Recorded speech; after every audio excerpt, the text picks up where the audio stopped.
I think she is, Phil. TopLobsta Productions.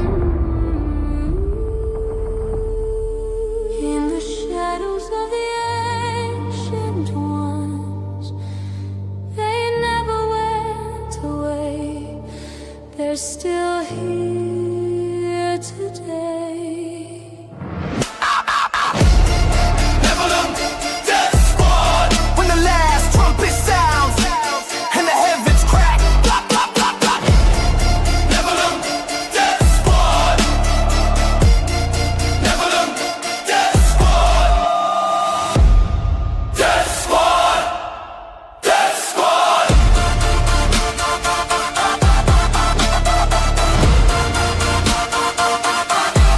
Death Squad. They said we are early. Welcome, ladies and gentlemen, to another episode of Nephilim Death Squad. I am David Lee Corbo, a.k.a. The Raven. That is TopLobsta, the father of disinformation. Before we show you the camera where the other guest is, we're going to tell you where to pay us. Patreon.com/Nephilim Death Squad. You'll gain early access to episodes, ad-free listening, viewing experiences. I got to actually put the viewing part up there. People are getting really upset, and that's on me. But you will get early access. I haven't done anything. Dude. I took a nap today. Bohemian Grove. You'll get tickets to that place or that event when it happens. When David gets on it. When I wake up from my next nap. Also, discount codes off merchandise at TopLobsta.com. Where you can't get the shirt that Top is wearing. He loves to wear the shirts that you can't get anymore. Yeah, I know, right? It's as a reminder of the things buy you can't the have. shit when I put it up. The Grandma Maxing hoodie is we got to get a couple of those. We have a fun guest today. We do have a fun guest today. It's fun talking shit to him about him while he's sitting there. Yeah, in this very small room. Joining us today, receiver. It's a big room. People say it looks bigger on camera. It's a very small room. Seth Kicklighter, author of Spirit Realm Shenanigans. I'm going to read the subtitle here. An unhinged rant exploring the psychic fabrication, exposing my mistake. I suck. The psychic fabrications of discarnate dweebs and Nephilim nitwits. Before we get into it, where can people find this book, dude? It is on Amazon. You can buy it directly from me. Schizo autograph signed copy if you buy through my PayHip. It's all in my link tree, which is on my social media bio, but I need to let people know I got hacked yesterday because I'm a Dumbo and I clicked a link and I lost $70 and I needed that money. He clicked the link. I sent him. What a dummy. That was us. But I forgive him, of course. Yeah. So I had to make a new social media on X. My Instagram, which is more for my photography stuff, is Sethlehem_. And now my new Twitter is Sethlehem_. I had to take the underscore now on X. Damn. Under Seth Kicklighter. Now there's two accounts, one with like 800 followers, almost, one with like 12. I'm the 12. The other guy's my evil twin. 1,200? No, I had like 800. Just 12. I have 12. Just 12 regular people. I didn't ramp up that fast. I'm not that successful. One and a two. After this, I'll double it, I bet. I'm gonna go follow you now. It's pretty sad right now. Damn, dude, look at you right here. You had a verified account. It's crazy too because you had a verified account. I did. Yeah, I had the whole thing. And I'm contacting the help support from the robots who are dealing with it. They're not apparently very keen to get back to you quickly, and they want to ruin my life. So I'm just gonna. Those are Indians. Yeah. No, I know there are a couple of Habibis, and I'm trying to be nice and patient, but this is bad timing because I wanted to promote my whole just a little H1B1, but they'll get around to it. Probably not. They won't get around to it. It's a shame, man. Because I'm trying to move on and just let God take me with where the waves. Right. Go, okay. Well, I have to find you Sethlehem with an underscore. That's correct. My old one. Yeah. Sethlehem. Yeah. No. 1-8. Do I spell things wrong? Oh, Sethlehem with an underscore. And so tell us a little bit about. We're gonna get into this big conversation. I see you have plenty of notes. You've actually warned that I cannot. If you guys look at the screen here, we have it pulled up. So go ahead and follow. The problem is it's identical to the last one in all of its aesthetics. It just doesn't have a what do you call it? Blue check mark. Yeah. So that's the differentiation. He's the guy that's unverified. Yeah, it's the account that says my account was hacked. This is my work. I'm pissed with the 3 angry emojis. Man, that's me. The other one's retweeted that post. Okay, great. Yeah, retweet that so that people can see the correct Sethlehem. So I know you have a lot of notes, and we've been warned to shut the hell up because he's got a lot of stuff that he wants to get through. Yeah, I like to talk. I know. I would have to try to tone it down, but give us a 1,000-foot overview. What are we going to be getting into today? I'm going to try not to endlessly rant off topic here, but so I'm going over my 2 main theories in the book. The primary one, which they're related to each other, but the primary one is that demonic entities, or if you're New Age or Gnostic and believe there's all these sorts of spiritual entities, whoever they are, all have the ability to completely impress upon you visions, grandiose visions, where every little detail, incredibly to a detail, every little detail is controlled.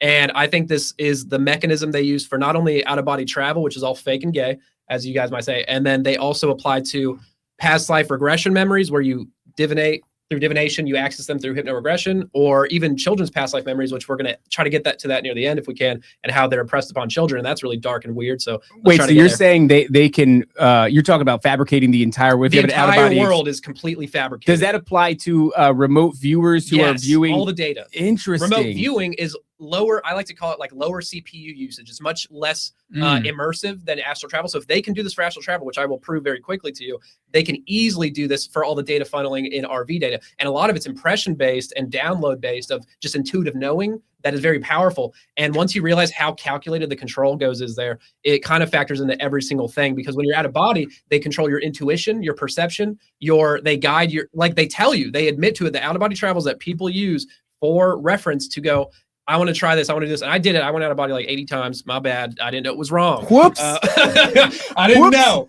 And then they pulled me out a couple times. Don't nap anymore because of that. So damn. Wait, yeah. I got to be careful with napping. Weirdly, naps is like a ritual thing for me. It's weird.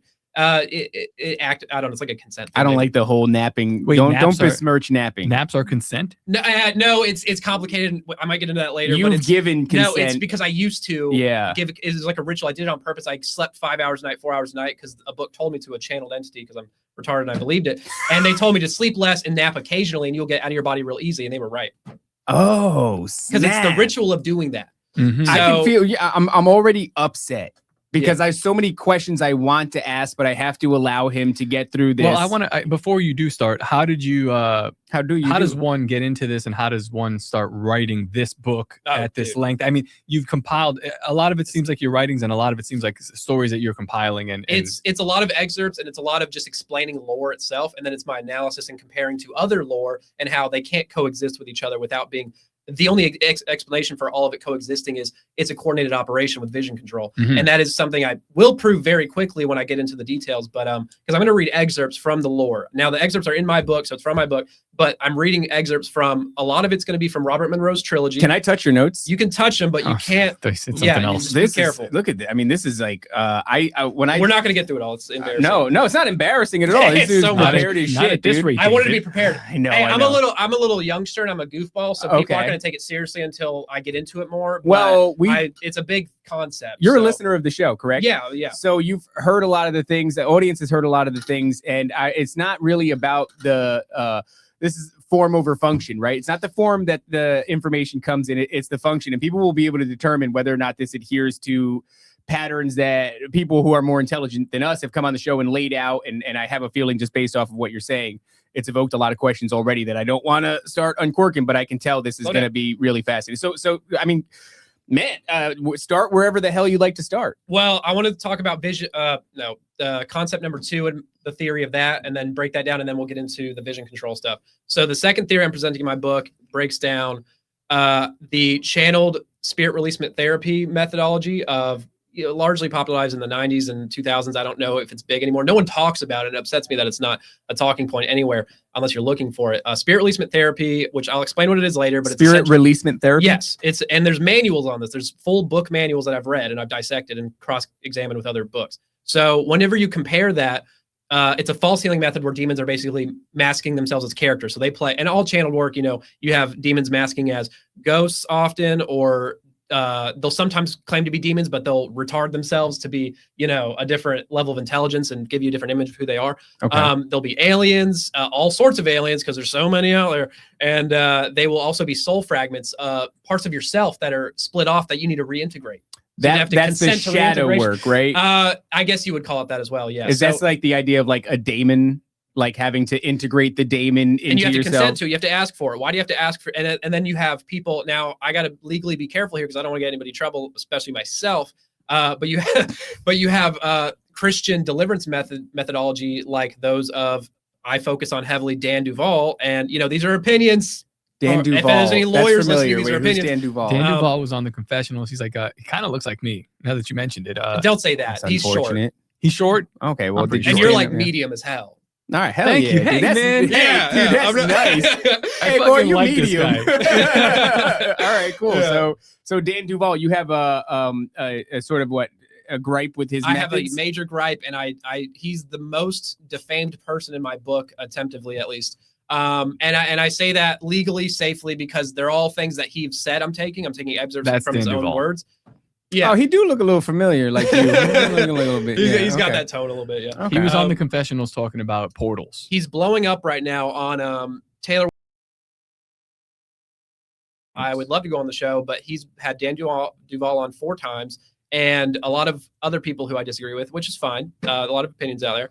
What do I know? But Dan Duval's been on 4 times. He's blown up, getting a lot of views, a lot of love. His new book talking about pre-Adamic memories is getting really big.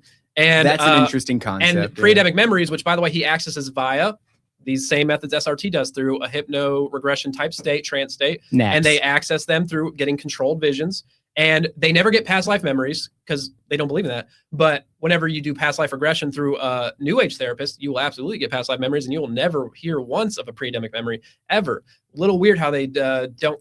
They selectively feed. This is kind of what Nathaniel Gillis talks about, right? This phenomenon will present itself as whatever you're most willing to accept at any given moment. So if you're a New Ager, deception, yeah, right. If you're a New Ager, then it's going to feed you that kind of shit. If you're into pre-Adamic societies and ancestral memories or whatever, then it'll give you those. Anything to get you into channeling, into accessing spirit information. As long as you're doing that, they don't care what you believe, as long as it's not fully the Bible. And because it's a matter of consent. Yeah, and it's a matter of them getting in their claws deeper and giving you more disinformation. So it's very elaborate. The SRT stuff gets very elaborate. We're saving that for the second half. I'm going to try to do the out of body, proving that the vision control is real, and then you'll get into the healing stuff. Don't rush. Yeah, we got time today. I got time today. Can also present what you present. This will take a minute. That's fine. It doesn't matter if we have to do it second part. We can. And bring that microphone. Remember what did I say? Get fisted. Get fisted. Myself. Get fisted. Yeah. Code word. I'd rather get fisted than fist myself. It seems more romantic. Get fisted. We'll meet us later outside. But explain yourself. Don't feel like you skipped over anything. Yeah. I don't feel like you got to rush. We got time. I'm gonna do my best with keeping that in mind. So yeah, I'm going to finish up that whole thing, but basically it's a whole theatrical thing. They're playing characters, they're putting on a show, and here's the big thing. The healing is real to a degree, not really, it's temporary usually, but the healing is real in the sense that right after this healing, not only will they have full experience visions, like a remote viewer vision, whenever they are doing this healing, anything they're channeling, they will have a vision at the same time, matching what they're saying. That's the thing. So can you give an example of some of those like visions? What are people seeing? Yes. And now I'll get into it more later, of course. But for example, they'll do a group exorcism of spirits in the spirit realm by accessing one spirit and getting that demon who is now on your team. He's a good guy now because you converted him to whatever, the light being stuff. And then he will bring about a bunch of his guys. He'll say, summon your other friends, your colleagues, your demonic peers, but they are non-biblical demons, by the way. And they will all show up. And then you will do a group entity release where you will send them all to the light by capturing them with angels metaphysically, by ordering angels to capture them. It's a whole thing you're not seeing, but they're seeing it in their mind's eye. They're seeing a whole vision. And sometimes they will describe a thick, black, like lava, like goo forming, not literally, but it will look like that because there's millions of demons coming to them getting trapped. They believe they're seeing millions of demons come at them at once, and it's so many that it looks like black goo, and they're getting a vision at the same time. But you're saying that's one example of it. One of the so kind of what you're painting here is when people talk about simulation theory, it's like in this channeled realm, in this non-physical realm, these things have the ability to create what is effectively literally anything they want. Yeah, so perfectly. Simulation theory seamlessly. More seamlessly than anybody can fathom, which is why I want to get into the excerpts, because they will explain that the control is beyond masterful. And if you factor that in, everything else makes sense in a deceptive model. And so one more time before we go on, what does this encompass? This encompasses remote viewing. This encompasses... I cover everything. I cover mostly out-of-body work. That's the best chapter evidence-wise. And then the spirit releasement therapy stuff combined with Dan Duval and other practitioners' healing methodology, which proves that they're just... I didn't say before, but they're basically laying off pressure after they heal you. Because guess what? You just bought into their bullshit. Yeah, and they're the ones putting the pressure. So and then they relieve it right when you buy into the story, and then it validates it. Right, so and not true healing. No, and then and a lot of people say it comes back later, much worse, or different things. but it's better for them to lay off. It's not costing them anything to lay off of you. And then they're in return, you're buying into their story, which then furthers you from Christianity. If it's Dan Duval, he's a Christian, he's doing it with Christians, but they're getting into mysticism and divination and things that drift you. And they believe in literal aliens instead of, Nephilim hybrid meat suits, which I'm a meat suit guy. Sorry. But they push all that lore because if maybe they can't stop you from being saved, but they can stop you from saving others. So it's all beneficial to their agenda, and they're very elaborate with their planning. And once you see the lies, you can reverse engineer a lot of truths from that. Do you think, so I think a lot of people in this space, and I wonder if you think Dan Duval fits this. I don't really know much about his work. I might have heard that Confessionals episode. I've listened like 40 hours. There's a lot there. So in your estimation, do you think this is a guy who is purposely going forward and deceiving, or do you think he's been bought into a deception and he's convinced of what he's initially, espousing? I think deceived, useful idiot type scenario. But then here's the thing.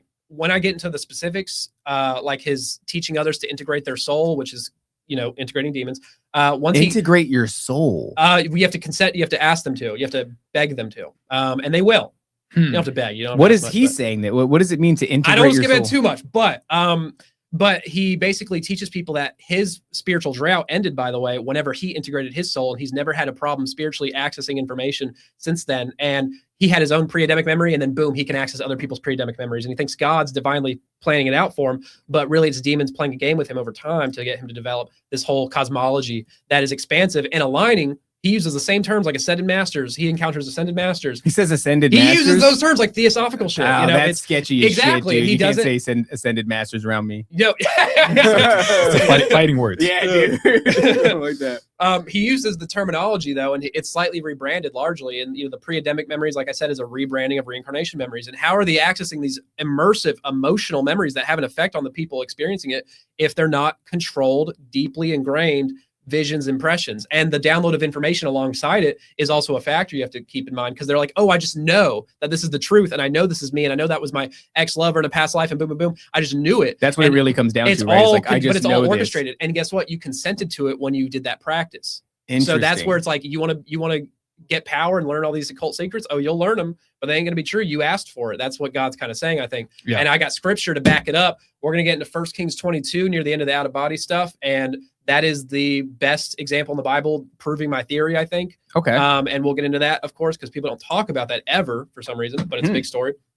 But yeah, let me get into it because I'm taking forever. No, go ahead. Like I said, we got plenty of time, so let's get to it. I almost asked you guys to let me play the audiobook versions of the excerpts because I pick funny voices for all the people I'm mocking, and it's pretty fun, but it's a little bit distracting and obnoxious, but it's also funny. So we might not do that, but if you want to edit it later. And so there's an audio version of it. Audiobook, full book, it's 34 hours. Nice. All right. And it's funny voices all throughout. I promise. They're a little annoying and grating, but that's the point. I'm making fun of them, so I thought it'd be appropriate. You said 1 Kings 22. 22, and it's repeated in 2 Chronicles 18. They basically say the same story again. It's my favorite story, honestly, just because it's relevant, I guess, to me. I think we did a Bible study on this chapter recently. But yeah, all right. Okay. My mouth's getting dry. I'm gonna take care of that. Did you have? All right, I have water. I'm good. Thank you for checking in on me. That's so sweet of you. Got to make sure you hydrate. So I'm gonna start with the hardcore stuff, like directed missions from Spirit Guides. So this is I'm in Robert Monroe's out of body work, and I'll be switching between his work. I do an entire breakdown on his whole 3 books, and then I do an entire breakdown on Kurt Leland's Otherware, which he is a Monroe Institute contributor, and he got trained by Monroe Institute, and he wrote a whole book, big time out of body guy. He's up in the field. So the Monroe Institute is where the Bledsoes are. Oh, they love that place. Okay. Yeah. No, everybody goes to get their psychic abilities trained there. It's a great time. Shout out to the Bledsoes. Check it out. So yeah, I'm going to be reading excerpts from Robert Monroe's work, and Leland's going back and forth mostly, and then I'll do a little bit of people outside of that who I cover less but are integral, like Emanuel Swedenborg from the 1700s and goes on watching. Where can I get this audio? It's on YouTube, Spirit Realm Shenanigans, ! The audiobook, ! And then it's separated by chapter. So you did your own audiobook and then you put it on YouTube? I did an AI demon thing because my roommate was doing the voice, and I used AI. The main voice for the most of the book, not the excerpts, is my roommate, but he did a great, hilarious voice for it. But it's also kind of like serious and soothing. Okay, but it's funny, and that's the most of the book. But I use an AI to replicate his voice because he was taking forever and he doesn't know how to read. So no, he has a great voice. Yeah, I get it. I understand. All right, so go on. All right, so I'm gonna read the first 2 excerpts I'm reading. The second one's kind of the longest one I'll be hitting, so give me some time. Go for it. But they're back to back, and I think these are the most flat admissions of what's going on here, that the ability is possible. So basically Monroe's out of body at this moment, and he is what is he doing? He's hanging out with his intelligent species, he calls it Inspect. It's his guide, but his guide he later finds out is him from the future, and it's his godhead. It's a whole thing. So he's talking to his guide, and his guide is like telling him he's gonna put him through this simulation. So I'm just gonna read the excerpt actually. Go ahead. So this is Bob Monroe's own words from book 2, Far Journeys. A favorite and quick learn forever method of theirs was simulation. It was based on their ability to create and place into a human consciousness, mine, or an Earth type situation so real and so overwhelming that I could not tell reality from illusion. I do not know the limits of such simulation, talent, or technology, nor do I know the extent to which they employ the technique. It may only be in my particular case, but I doubt it. The potentials of its application in other ways begs for broad speculation. In my own pattern, it was usually applied as an instant cleanup method of minor emotional patterns that blocked or distorted my clarity of perception and my stability. Usually, I was unaware of such dysfunction. They would note it and offer to take care of the problem. I would be informed that the lesson that was about to take place with my consent. Yet, once in the simulation, it became absolutely and totally real, and I lived it. If I did not come up with the desired action, the simulation would be repeated until I did. Even in the reception, I couldn't break through the reality of the simulation. Yet once the training sequence was completed, I then knew what it was for. To pose questions about motives seemed irrelevant, or perhaps I didn't want to endanger the good thing I had going for me. Those are his own words, bro. That's wild. Well, didn't we just heard, I think Nancy was telling us a story about Nancy about something similar where you're kind of in this realm and there might not be a thing to do. Oh no, Atman was saying this, the same story as well. Like he's in some sort of a sleep realm, or he's going there, and the objective is unclear in some of the places that he's going into. Oh yeah. And it's just like, well, just keep going. Yeah. He's like, sometimes I get an odd feeling, but there's nothing to do. Maybe I leave, maybe I stay, maybe you'll be guided to a situation real quick. It reminds It's a good time though. Well, yeah. Any black people? Apparently not. Apparently very little. So when I have a dream sometimes, it's like I'll notice that there is something petitioning me. Yeah. Like something wants. You said he's repeating this until he gets until he achieves. They're programming certain behavior in him and concepts of certain philosophical things. They're programming like mentality states in him, basically, so that it can process into his other work. It reminds me of like when people have repetitive dreams or repetitive nightmares or things like that, as if there's like a goal here. The goal is to get you to go through this simulated reality and maybe eventually choose the correct thing. And then the simulation is done and they've got the correct, what would you call it? Behavioral trait programmed in the individual. And then we can go on to something different. Like I'll have if not just to traumatize, could be just to traumatize. Yeah. But I have that one where it's like, there's constantly a woman trying to petition me. I had it recently, really recently. And I was really annoyed. I'm sitting at a table and they keep sitting X's from my past next to me. And each one gets like a little bit. What about this one? Yeah. And each one gets like a little bit better, like a little bit comfier, but I'm still like, there's something wrong. I have like this looming feeling of guilt. And then eventually on my left side, as opposed to my right, my wife is sat down. And then I feel like relieved and I feel happy and comfortable. And then I choose her and then I'm relieved even in the choosing. But this thing keeps happening like throughout my entire life. It's I don't know. A lot of it's consent harvesting attempts too. Yeah. And people go, it's not fair to get consent in dreams. And I'm like, well, it's a gradual degrees thing. And I think I think people are like, oh, it's not really fair. I'm not really conscious. I'm not lucid. But at the same time, I kind of understand God's structure of that whole system just because it's kind of like ingrained in your personality, how you respond to these things. So it's still part of who you are. If you're like a sexual deviant, you're having all these sex dreams and these little incubus characters coming to fuck you, if you respond to it and you don't say, I rebuke thee in the name of the Lord, then maybe your full personality might need some rework. Because your subconscious is just an extension things of that you do in your physical life that are the consents that you give, and then in your waking life. But the dreams, I think you don't get a huge amount of consent from. You're not going to get abducted because you got. But it doesn't matter because you already gave them. Gradual, but it's gradual. So it's a whole thing, and demonology is a little complex, but it's simple. Once the more you sin, the more you go against God's covenant, the more you're opening doors. The more access. It's literally like a back and forth, whatever degree you're going. Interesting. That's what I believe. So I think that practically, as I've seen it applied, that's how it functions. As far as which is the most fair universe structure ever, by the way. Shout out to Yahweh. Is this why it kind of is? I've had some instances where I could I woke up from a dream but I was able to pick up back in the dream right where I left off. That's interesting. Because I wanted to go, I don't even remember what I was doing, but I wanted that. I wanted to keep doing that. Would you say that these things are constructing even your dream realm? I don't think every dream, but I think repeating dreams, more than likely. I think more vivid ones, absolutely. If they're super vivid and you remember them and there's something important happening to them, or maybe not important because it can be just consent harvesting in really dumb, elaborate ways, which Vicky Joy Anderson talks about. Yeah. Shout out.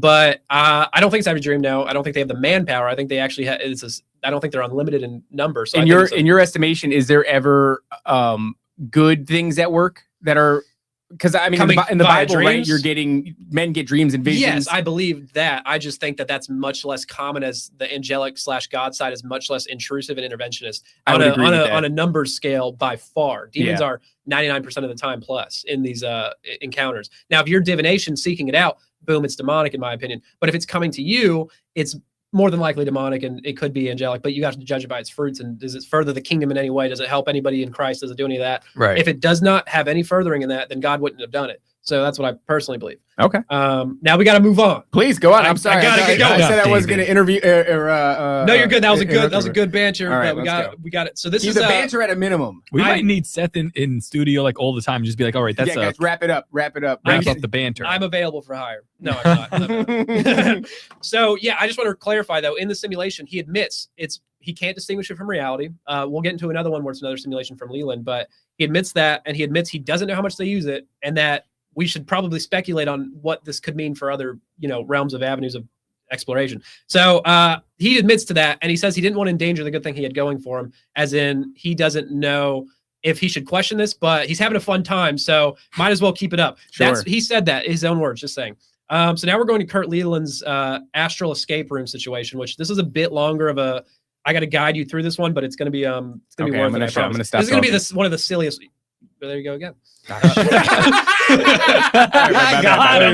practicing, right? All right, go. So before I read the quotes, I gotta guide you through it a little bit because there's a lot of this is a long, segment that I'm cutting up and shortening. So Leland is out of body, and his guides are telling him, "Hey, we got a test for you. We're gonna put you through the simulation." They're admitting it's a simulation, and your task is to escape. Not like an escape room, but it's like metaphysical as shit. So it's more like mind puzzle shit. Okay. It's going to be a really stupid ending though. Anyway, so he's sent to this what seems to be, he thinks it's like 1600 era Italy, and he's in a castle. And this castle room he's in is there's no door, so it's not like a copy and paste of a real location. There's no door, and then he's dressed up all silly, like 1600s Italy, whatever. And then he is looking at a table with a drawing on it. It's an architect's drawing, and he thinks, "Oh, I must be an architect." It's so real and so immersive. He thinks he's reliving a past life memory of being an architect, which is weird because you don't have autonomy in a past life memory. That's fucking retarded. So he says, "I looked down at the drawing table where I found a complex perspective study of a cathedral drawn in ink on a piece of parchment. The sketch was in the style of the Renaissance. Could this be in a past life, one in which I'd been an artist or an architectural draftsman?" So that's him questioning. He doesn't know what's going on. And then he says, as instructed, I looked for clues. A quick scan showed me that there was no door. Perhaps it was concealed like a trapdoor. After all, I seem to be a prisoner of sorts. And then he says a bit later, I looked down at the drawing table again. The architectural rendering was gone. In its place, I found a piece of typing paper turned sideways. On it was a child's crayon drawing of a landscape, a bright blue sky with a smiling sun and puffy white clouds, green grass, and a poorly drawn cow grazing by a metal gate. Before I had a chance to ask myself what such a drawing was doing in the Renaissance, however, I found myself inside it, a real-life figure projected into a cartoon. A wind of colors flew by, the sun set, and the crescent moon lying on its side rose up. The moon had a big nose and was wearing a nightcap. A music box began to play Beautiful Dreamer, and the moon started to sing along in the voice of Frank Sinatra. A chorus line of 5-pointed stars whirled and jigged between verses, occasionally chiming in. The brown cow never moved, however. It remained frozen mid-chew, grass dangling from its mouth, faintly pathetic. The sun and the moon seemed to be attached to a revolving wheel that kept spinning faster and faster. Day alternated with night so rapidly that they blurred together, flickering like a strobe light. And then, just as suddenly as I'd been whisked into the child's drawing, I was outside again, seated at the drawing table. The architectural rendering had appeared. That's the level of control I'm talking about. I want to ask a question. Go for it. Why? Keep it short. I love I love how this dude is so willing. So many people are willing to say, "Oh, this must be me in a past life." It's a romanticizing. I think it's an I'm special thing. There's just something about that. Maybe it was intuitively impressed upon him as well. That could be the case, and I love how he does not at all assume. And I guess obviously because he's been doing this for years with the same guys, you trust them. You got to keep that in mind, right? But there's no assumption of that whatsoever when if it's a crude drawing, a child's drawing. There's no part of you that like feels like maybe I was the child that drew this, maybe I was the child that envisioned this, and it's just like this is just a child's drawing, a crude drawing with a cow eating the grass. But outside of it, in the locked up tower, that must be a past life experience. I don't know. It's just, to me, it's constant, in my opinion, besides the trusting the entities, people trying to impart some sort of like heavy spiritual gifted meaning upon their lives. Like it's often fat women that tend to believe that they were Cleopatra in a past life. You know what I mean? Oh, they're all high priestesses in Egypt. Every single one. There's so many. I have a whole 20 pages on that, actually. That's what I'm saying. So like, there's just something that just, it gives your life this special dynamic. And so you want to claim like, oh, this must be my ancestors. This must be me in a past life. Ego stroking is a powerful weapon, feeds into the pride, which is like the most dangerous shit. Because I've dealt with that. We've all dealt with that. You know? Oh yeah, the special thing is like that's the real poisonous pill. And that's why it works. And people want more. They're like, I need more of these past life memories because my life sucks. And like, that's what's going on. Yeah. This isn't done though. Go ahead. So he's in the child's drawing. He gets pulled out instantly. Keep in mind, it's an instant transfer. We'll get into more of that later, but they're capable of instant transfers to these elaborate realms. Boom, making it singing stars and moon and flipping day and night instantly. Like that's the level of control we're talking about. So keep that in mind with everything else we're going through, because that says a lot. And then people go, no, this is a dream he had. No, there's an entity communicating with him, having a cohesive like storyline throughout his years of projections. And how long is he doing this? Do you know? Decades. And he wrote this book after, I think, a decade or so of his work, but at least a decade and a half. And has seminars online that I've watched, and he's like out there. Like he's not like just some crazy dude. This is all cohesive in my model. First of all, it's, they're not all, everybody's subconscious isn't manipulating everybody in a cohesive way across the entire world, by the way, which is what you'd have to believe to think this is not real. So anyway, it's not done. So he says, what happened? So he momentarily forgets, this is not the quote, but then remembers why he's there to escape, because he's getting lost in it. His lucidity is getting lower over time, which they control your lucidity. They're doing that on purpose to fuck with him. So shortly after more unproductive brainstorming, because he remembers, oh wait, this is why I'm here. He keeps forgetting and remembering why he's there, because he's getting lost in it. Another instant shift takes place right after this, after he's in the Italy room in 1600. So now it says, the study vanished and I found myself wandering through a desert with a clarity of logic that startled me. I resolved to seek out the witches and warlocks who must have been responsible for this bizarre change of scenery. Perhaps they could tell me how to escape this reality in which I've been imprisoned. I walked and walked. The desert remained featureless as it had been when I first arrived. But he says, I was lost, but that didn't stop me. I kept on walking anyway. Suddenly my perspective shifted. I seemed to be seeing myself from far away, looking down on myself as I walked. The desert planet I was walking on was so small that it spun beneath my feet with every step. I was wholly responsible for its rotation. I panicked. I began to feel that I would be trapped inside this barren reality, wherever and whatever it was, forever. Without transition, I found myself back in the architect's study. Not done, but that's, that's where it's going. So they can make you on a little planet with its own gravitational force, and you're a giant on it. Like that's how so fucking crazy. They're creative. I got to give them that. Yeah, it's creative. That forgetting and remembering thing is a theme in dreams a lot too. Is it creativity? Because it seems like nonsensical, almost AI. Yeah. Well, when you get into the entirety of it, it is creative, and it's a perfect alternative. Not the simulation, but the cosmology they build with the false realms, which I'm saying the false realms are the same thing. It's a fabricated dream, but people believe it's real places.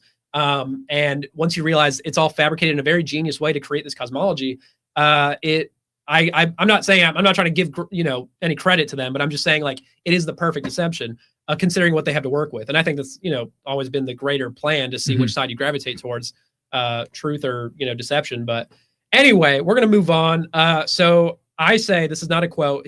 But he truly seems to forget why he's there, and eventually a concealed door opens. Because there was no door. Now the door opens and a woman walks in, getting lost in character again. He assumes he's the Count of Monte Cristo. He forgets who he is and thinks he's living a past life as the Count of Monte Cristo. So, sorry to interrupt. So not only are they manipulating his surroundings, but they're even manipulating his persona. His perception of who he is, his thoughts, his intrusive thoughts are moment all to moment, though. Like it's fleeting. Yes, they pick when they want to do it. They don't always do that because it would be too much. But they, at certain times, I'm picking aggressive times.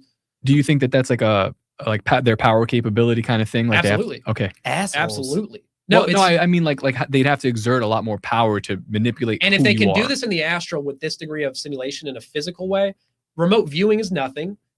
Channeling is nothing. It's just words. Yeah, remote viewing is just replicating. It's much less sensory immersive. It's similar things. You know, you get visuals, you get auditory, you get impressions. Smell, but it's mostly download information and a little bit of visuals. So if they can do this, remote viewing is nothing. It's easy for them. So I make that point too. Damn. It's all connected. That's all right. So this one's almost done. I do have another question after that, but no, go ahead. No, I sounded like I had an attitude then, but I didn't. It's just my fucking guy is gonna make. I sounded mean, but afterward because I think it'll lead into a little bit of a longer conversation. Yeah. Okay, perfect. Yeah. Well, this one's almost done. So yeah, he forgets who he is, thinks he's a man of Monte Cristo, and I bet that was impressed upon him. And then the lady comes in, and she is, what is she doing? She's a chosen form to connect with him, and she's his guide, basically masking as this random woman. And she says he's not doing a good job escaping and that he's getting more and more immersed in the false reality, which I think was always the plan, and they wanted him to fail. And then she says, let me ask you something, the instructor said. Where on earth are you able to walk through a crayon drawing while the sun smiles at you and the moon starts singing?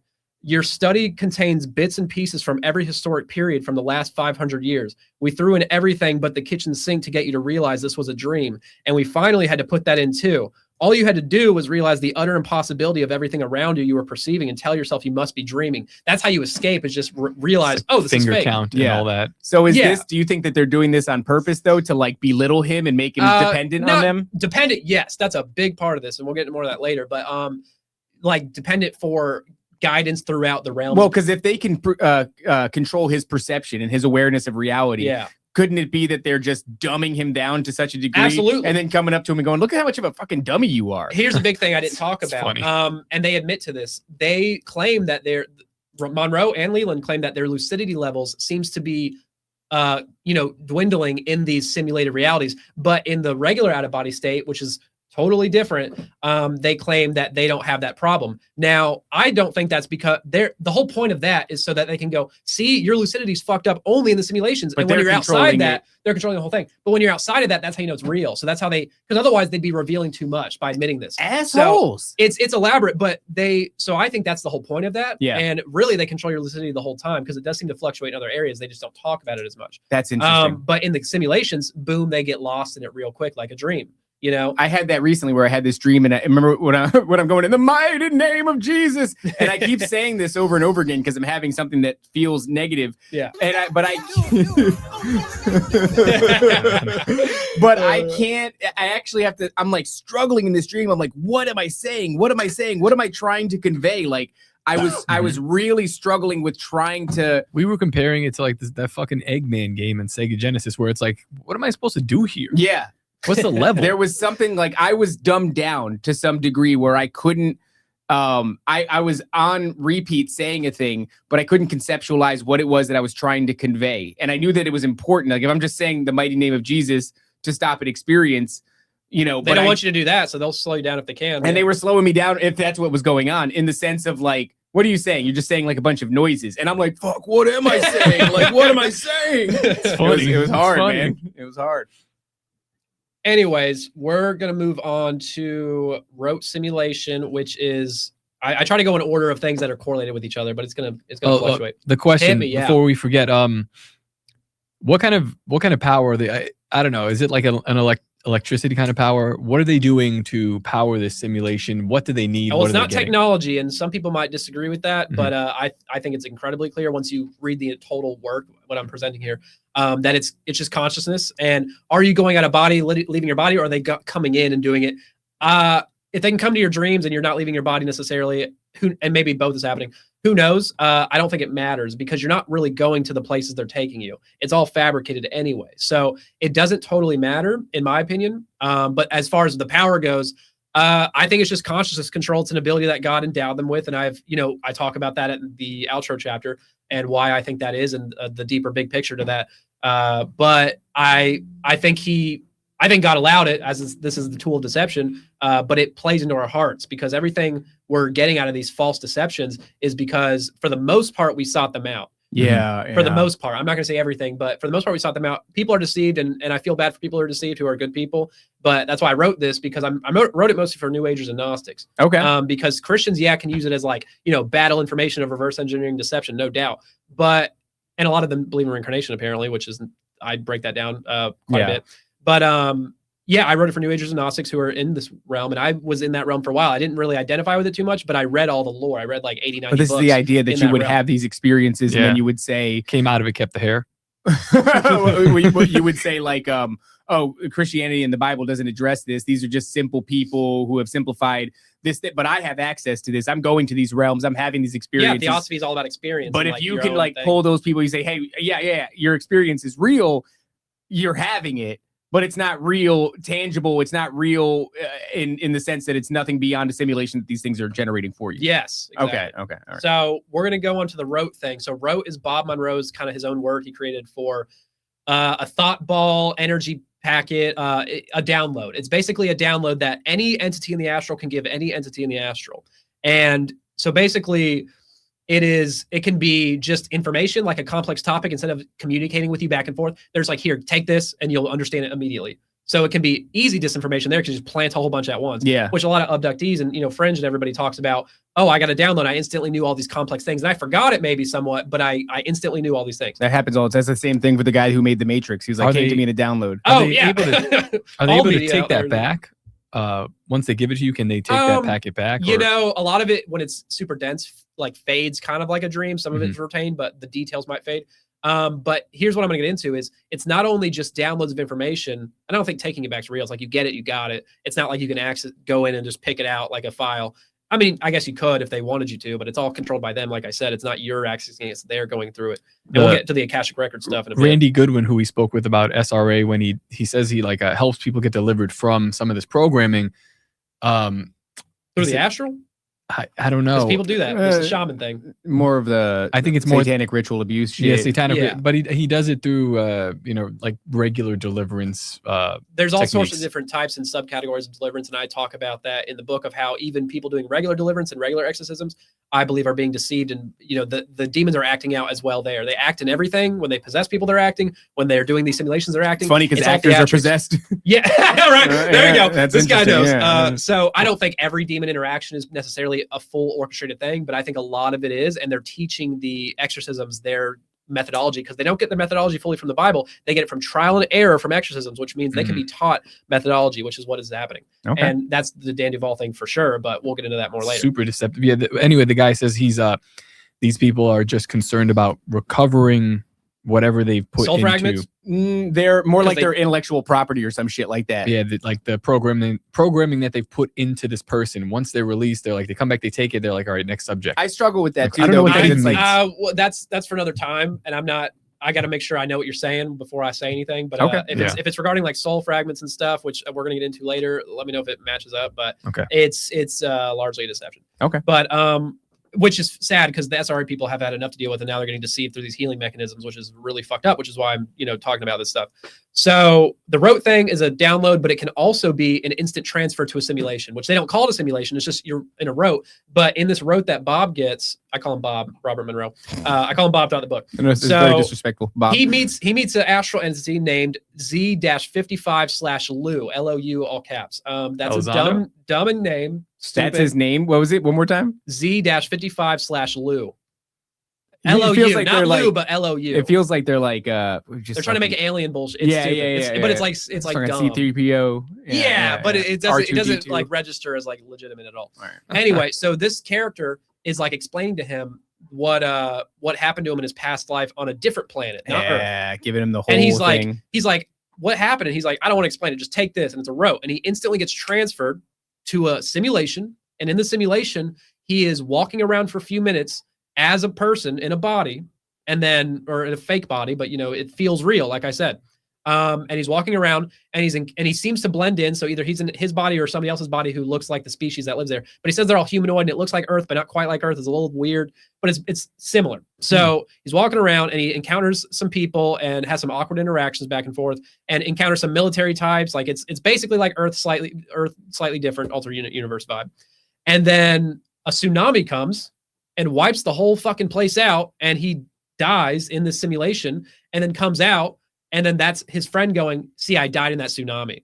And now you understand because I gave you the simulation so you can understand. Why didn't you just say you died in a tsunami? Yeah. Why did you have to put him through that? Yeah. What is and it was like physically affected him. He's like, oh, freaked out. And then he comes back and he's like, oh shit. Well, it's that much more likely that he's going to internalize that. Yeah, there you go. Exactly it, yeah. It's all about it's unnecessary completely, but that's how you communicate in the astral. You just traumatize each other with fake deaths. A little trauma bonding, baby. Hey, it seems to be effective, right? All right. So that's another thing they do. And I'm not going to get into the whole story because it's super convoluted and too much. But in a later part where he's hanging out with this character, he names BB, and then there's another character, AA. That's what they go by. I don't know if that's their name. I think he just chose those names. It's effort. Annoying. It's annoying to use in the book because it's like Bob and BB, and then I make up names for his characters, his guides and stuff, and they're silly. It's like it is so low effort. Yeah, it feels like they have no respect for you. Yeah.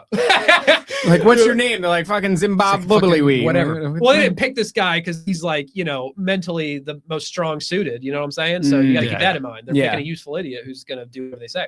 So in a later part, you have, I call it roteception, like Inception, because he goes into a rote where his friend's trying to describe to him what his story is. Okay. And he goes into this rote and he's living it like he's that person, and then seeing their whole interaction they had with their story. And then inside that rote, another character gives the guy he's playing a rote, and then he goes inside that one, inside the other rote. So it's like Inception. Roteception, literally. Yeah.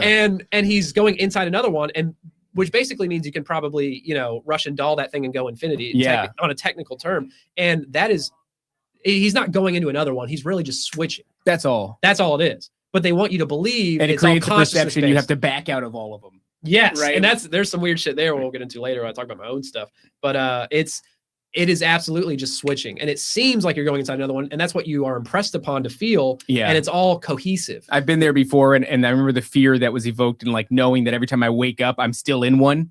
You know what I mean? And it's like it's making me sweaty just think about it. I gotta take this off. Go ahead, take that off. And what time is it? I think this is gonna be. Oh no, it's never mind. I was gonna say we could open those doors soon, but right now we have a worship group or something outside. I don't know. I don't know what they're doing back there. Who knows? They might blow the shofar while we're on the show. Don't be alarmed if it happens. No big deal. Okay, so look at the shirt. Just look at my face. I already checked out the shirt. I appreciate the shit out of it. I wanted to make it right, I gotta represent. Guys, they used to wrestle at they're still going at the joke joint. Oh, really? Yeah. It's the same dudes that that's where we had the last Bohemian Grove. Is they would? Yeah, we had midget. We were thinking about having those guys there with the midget. He's gonna pull the knife out now. I got a booger, Nancy. Don't point the camera. Okay, no, please focus in. Go in tight on Seth. No, my reputation. My reputation. All right, so go on. All right, so the roteception thing was funky, and then moving on from that is page 166. So this is Leland's work, and he talks about going into. I call it astral propaganda thing. What is page 166? Give me a second, guys. Go ahead. That's all right. Like, this would be a good time for me to interrupt, but I don't. You know what? I do wonder if we're being primed for this sort of deception with video games.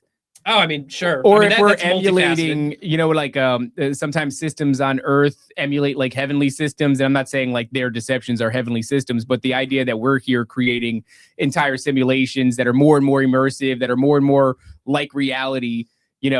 What happens when you cross this line, right? We're going towards this like transhumanism thing or being plugged. If you remember Mother Horse Eyes, there's a version of reality where we're all plugged into like this VR simulator at all times. It's just interesting to me that they're using effectively that to deceive us on all these levels. Once you get that mark of the beast, you're going to get all these downloads of past life memories. I bet my bottom dollar. As long as we don't have microtransactions in the DLCs for reality, I guess everybody will be fine. There will be. There will be, dude. You're right. All right, go on. I absolutely believe that. But yeah, I call this immersive astral propaganda, and this is a quote from Leland's book. He says the facilitators, and that's just another name for a certain type of guide. He has like categories of them. Okay. And he says later, they might all be the same thing actually, but he has all these categories. He says the facilitators fulfill a variety of functions in the after death zone, depending on the station to which they've been assigned. Thus, they may be broken down into subgroups identified by the specific tasks which they perform. One night, my guide arranged for me to watch a documentary in the astral that provided an overview of these tasks. Can't just take a route for that or whatever the hell it's called. Like, damn, dude. A regular show. Just can't do this Yeah, IRL. it's crazy. So he says, I was brought to an area of non-physical reality that I perceived as a conference room large enough to seat a dozen people at several small round tables. At first, I seemed to be merely watching it. Moments later, I was actually inside it, personally witnessing the things it described while a voice explained what I was seeing. Jeez. Yeah. So that's another thing. And now there's 22 pages of what he sees in that astral propaganda. And it is so fucked up. Astral crazy. propaganda. I want to go into it up. so bad, but we don't have time. It's but like, can you give us a 1,000-foot overview? Read What's the nature of it? You can't give us a shorthand. And basically, they described to him the process of what happens to, they call shades, but it's ghosts. Whatever happens to your soul after death, and with the process you go through to basically be healed from your problems. Okay. But they go through a whole like.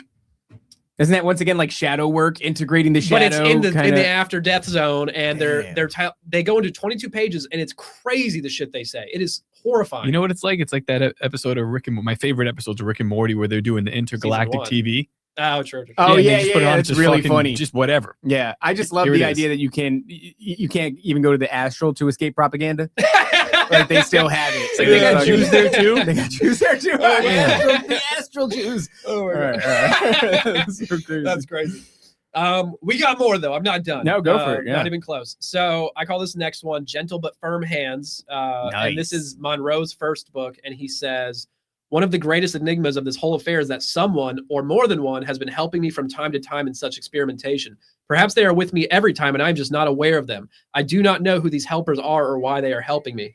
They certainly do not seem to be guardian angels. Their system seems to be more of their choosing and deliberation than mine. They are rarely friendly in the sense that we understand the term. The feeling of gentle but firm hands on each side of me was very strong. The same hands turning me around to leave, much as one steers a blind person, could not have been more vivid."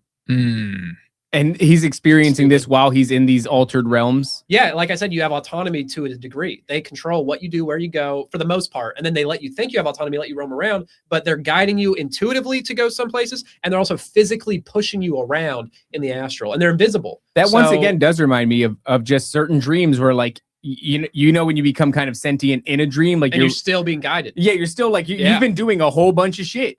You've been communicating with a whole bunch of people. You've been on a mission or whatever, and then all of a sudden you're like, wait, what the hell am I doing? This is the idea about like being retarded that we joke about. Yeah, I think it's important because when you're being retarded, you're being unpredictable, and if you're being unpredictable, you're not going to be compliant when they're just guiding you down a hallway. You might do a flip. I heard somebody recently talk about that, like this shirking off this predictability model by basically being filled with the Holy Spirit and going where God compels you to go. Yeah. That's how you're going to get through it. I've been saying something very similar, but somebody said it better than me in many such cases. But please continue. Yeah, well, this one is in the same vein. It's very similar, I would say. I call it Supermind Take the Wheel, appropriately titled. It says, your destination seems to be grounded completely within the framework of your innermost constant motivations, emotions, and desires.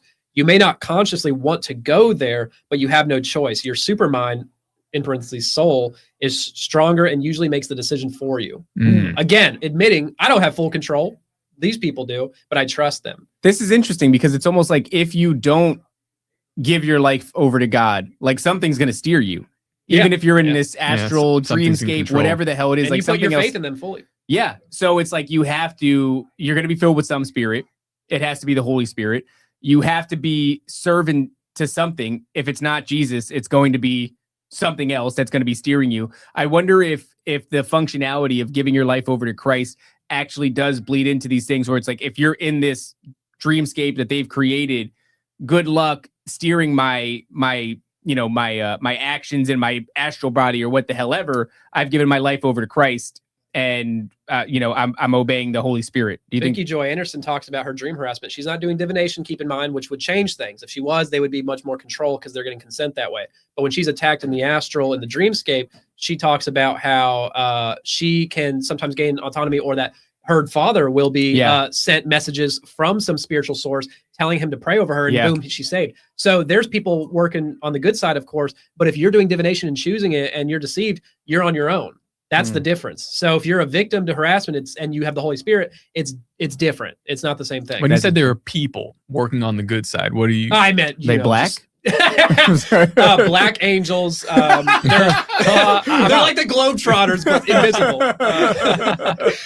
Yeah, or God directly. But he sends them all. It's all connected. Entities is what you mean. Yeah, but I don't like to say NHI because that secularizes it too much. This goes to your chapter on rebranding biblical terminology. Yeah, well, I don't have a whole chapter on that, but I talk about that throughout the book about how, like in healing methods, like Dan Duval, he'll use biblical terminology to morph things into a different meaning they don't mean, and all exegesis of it, and also like certain words in the Bible that I think are just mistranslated poorly. Okay, but I like how Seth has chosen. He's like, you know what, this guy, fuck this guy. Yeah, Dan Duval, and I like that a lot. Yeah. Oh God, if you look at, I'd like call him out really hard and just yell at him for like one page. For a whole page. I feel like the font is really small. This is where I get in the legal trouble though with this part, but it's so. Well, I think as long as you say no homo at the end or whatever the Minecraft. No homo. No homo. No homo in Minecraft. This is me just yelling at him in all caps for like a whole paragraph. So. Oh, I see it in all caps. Hey, guys, Dan, yeah, you. It's listen very up. Tim Robinson awkward. Go buy that book, guys. Don't sue me. I need. I don't. Yeah, and you know what? Fuck you, Dan Duval. Yeah, I don't even like this guy. I don't know anything about him. I'll kill him. I'm gonna film it. Joking. It's a joke. I wouldn't kill. I don't even know who he is. He looks a lot like you. It's You could take him out. He's short. All right. So we're gonna move on to. Oh yeah, I got a couple more in that same section where I just lost the page. So in this section, these are 4 different quotes I just strung together, and they are all from Bob. They're from Bob. And it's him talking about how his Monroe Institute was around. Oh, actually, no, it's not about that. That's later. Okay, so these are conclusions he's made about the NHI he's interacting with from his experiences and talking to other people. He says they can at will change the temperature of that visited human body. Notice how easily any potential anxieties or fears are overcome by simply a pattern of emanating emotional radiation from strangers. Hear about the whole radiated love thing from that's where I was going to ask, because a lot of people will, Jake Barber, for example, retrieving his egg, and all of a sudden he's like, oh, he gets blapped up with love. He's getting astrally fisted, and he's like, oh, I love this. And then you have angels in the Bible, though. Guess what happens when they're visiting people? What do they always say? They're like, don't fear not. Because they're not fucking with your chemicals and making you not be fearful. They're letting you come to that conclusion on your own. That's a great explanation for that, because you see. Oh shit. Yeah, they're not, but they could easily take over you just like these demons can, but they don't, because that's manipulation. So they're like, stop it, relax. What is it about their composition then that makes you feel? Because we were just reading just the through, fact that they would show up. I mean, think about that. Something that's non-human just showed up in your immediate vicinity. It's communicating with you. It probably looks fucking insane. It probably feels beefy as hell. It also feels it's probably got some energy exchange. That's what I'm thinking. Like radiating off of it. There must be something like coming off of it. Yeah. Because whenever on a visual level alone, probably. I think so. Yeah. An emanation, a vibe. But they're not controlling your chemicals, even though they have the power to, just like these entities. It's like if you've never been next to a buffalo and you're like, this thing could fucking kill me. Feel like vibrating. You could feel that this thing could kill you instantly. If an angel entered this, realm right here, right in front of us, we'd all be like, oh shit, there's no amount of us that's going to take this thing. And it would have to, so we would feel like, oh dude, if this thing wanted to, it could kill us right now. And it'd be like, chill out, don't be a bitch about it. Or totally kill you, but chill. If it was a demon, it'd be like, oh, love beam. And that would be gay. We'd be like, oh, I love you, you greasy demon. You know what? I don't like this guy. His name it's Bride Ministries. I don't like the idea of Bride of Christ, and it just sounds weird to me. Now I've always felt the same, but it's supposed to be wholesome. But he's rooting for me, Yeah. I'm trying to find his height. I got more. I'm gonna keep going. Find his height. He's like 5'2" tops, bro. What? Oh shit! I don't know if that's true. That's an opinion. I gotta be careful. In Minecraft. Might be 5'3" to have. I don't know. So yeah, these are a couple more quotes. Same section. Not only can they utilize the vocal cords and the breathing apparatus, but they also have total access to the memory storage lodged in the individual. Admitted total access to memory, which I already knew, but is that true? I always assumed they just had it was a familiar spirit thing. They've seen so much about your life, they know your experiences. They can prophesize through mediums about things in your life because they are the biggest data collectors on the planet, and they're also a Borg hive mind, by the way, which we'll get into later. Right. And because of their hive mind and data collection, they have instant access to all information. They're basically a fucking AI computer, and they can. If they have all the data of your thoughts and memories of everybody on Earth, or at least the people who are maybe open, I don't know if Holy Spirit people are protected, maybe, but to a degree, but they can access all the memories of pretty much everybody. And if they had all that and the data of where you're going to be when, they can prophesy a lot of things through mediums that seem like they're telling the future and can access the future. And they want you to believe they're time travelers and the aliens are time travelers and all fucking psyop. And I have a whole chapter on that. Well, if Cliff High's probability idea, machine can scrape data off the internet and come up with things that do come to pass, and you only look at the hits too. Mm-hmm. There's a lot of misses. So yeah, that's true. Well, that happens in the alien abduction experience, by the way. It's like they make all these predictions about these calamities that are coming in the future, and ever since like the 50s, 60s, and onward, those dates have changed. They don't know shit. They're not time travelers. They would know better. Those their calamities just change. Well, no, you know what the time war. You know what these people say though? They're like, well, they stopped that one, but now there's like a whole ass other one now. Well, you can't get through. They have these ideas, which is why they've emulated Jesus Christ in a bunch of different ways, but they never get the details correct. They understand that like the rough outline, but they're not time travelers. They just kind of have these ideas, maybe data compilation. It's data compilation heavy. I think that's interesting. Yeah. And then that's what AI is going to do the same thing. Prophesying of the demonic side. I don't think they can access the future at all. I think that's a bunch of bullshit. A lot of people think they really can. But if you can get enough data, you can get a pretty good shot at it. They could break biblical prophecy if they could do that, and they fucking can't do a thing about it. I think Marzinski has explained it as well as like kind of like they have like this Rolodex of your head, of your mind. Like when he says, man, when they have access to you for some reason, they can just kind of pull this out and say, that's what you're afraid of, that here are your insecurities. Yeah. Okay, interesting. Let's continue. So one more quote here. The entire history of humankind and Earth is available to them in the most minute detail if needed.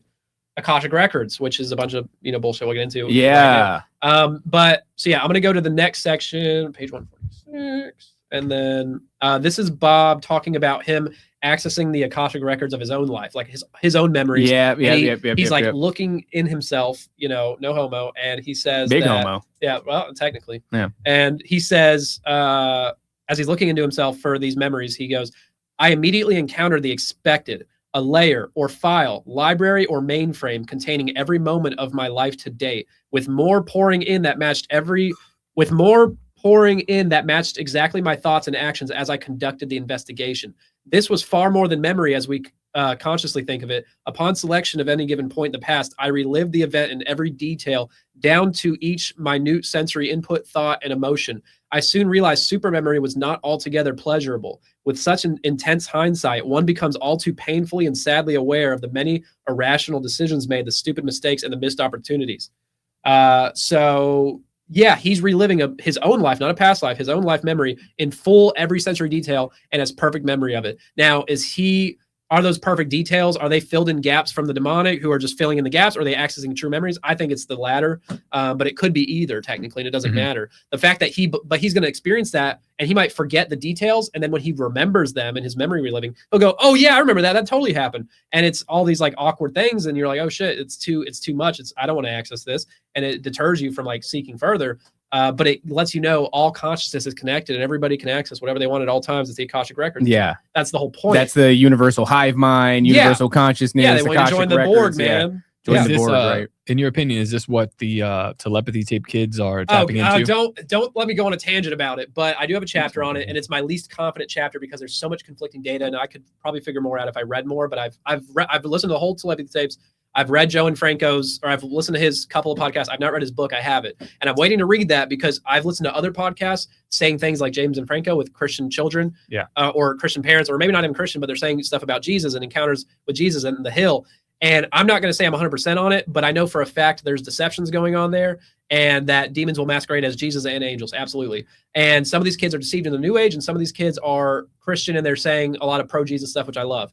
But are those fake Jesuses or some fake? Some are, but they talk about going to heaven, and they talk about dogs having guardian angels, and they talk dogs having guardian angels with names like Vixen. I'm not joking.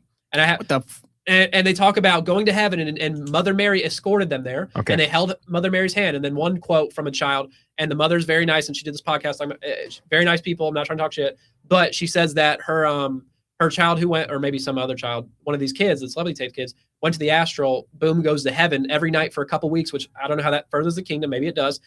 They have a hard life. Maybe it's for that. I don't know. But they go there escorted by Mother Mary, and then they were talking to God, but they eventually couldn't hear him because they're getting drowned out by all the noisy angels. They're talking over God. And no one talks over God, and that's just a fact. And even if they were, you're going to hear God when he's talking to you. So he said, I couldn't hear God. That sounds like fake as hell, and I don't buy it, dude. So, There's this guy here, Richard Gordon. He is the executive producer of the Galileo Project. Okay. Author of 5 best-selling books. Yada yada. And he goes. So he goes. The telepathy tapes introduced us to the children of the hill. I have access. Oh yeah, I saw this guy. And they will answer some of your questions. Well, they love answering questions. He answered my question. It was weird. What do you say? So he goes, ask a question about ancient mysteries, nature, consciousness. Please, nothing personal or predictive. I said, why are you gay? I said, why are you gay? No, I said, why were the stories of the interactions with Jesus Christ omitted? And what I meant were omissions from the telepathy tapes. Right. But this is not. But he actually answered in some weird ass. I don't have to go through the whole thing, but he says Ellie, which I guess is one of the kids. Yeah. And then this is how all the answers start. From the hill. Long stillness, something careful forming, ... And then it goes, this reads almost like AI. Mm-hmm. He goes, this is a question about power more than about theology. Pause. This like stop, as if you're doing like old timey communications. And I don't know, I think Morse code had stop in it or something like that.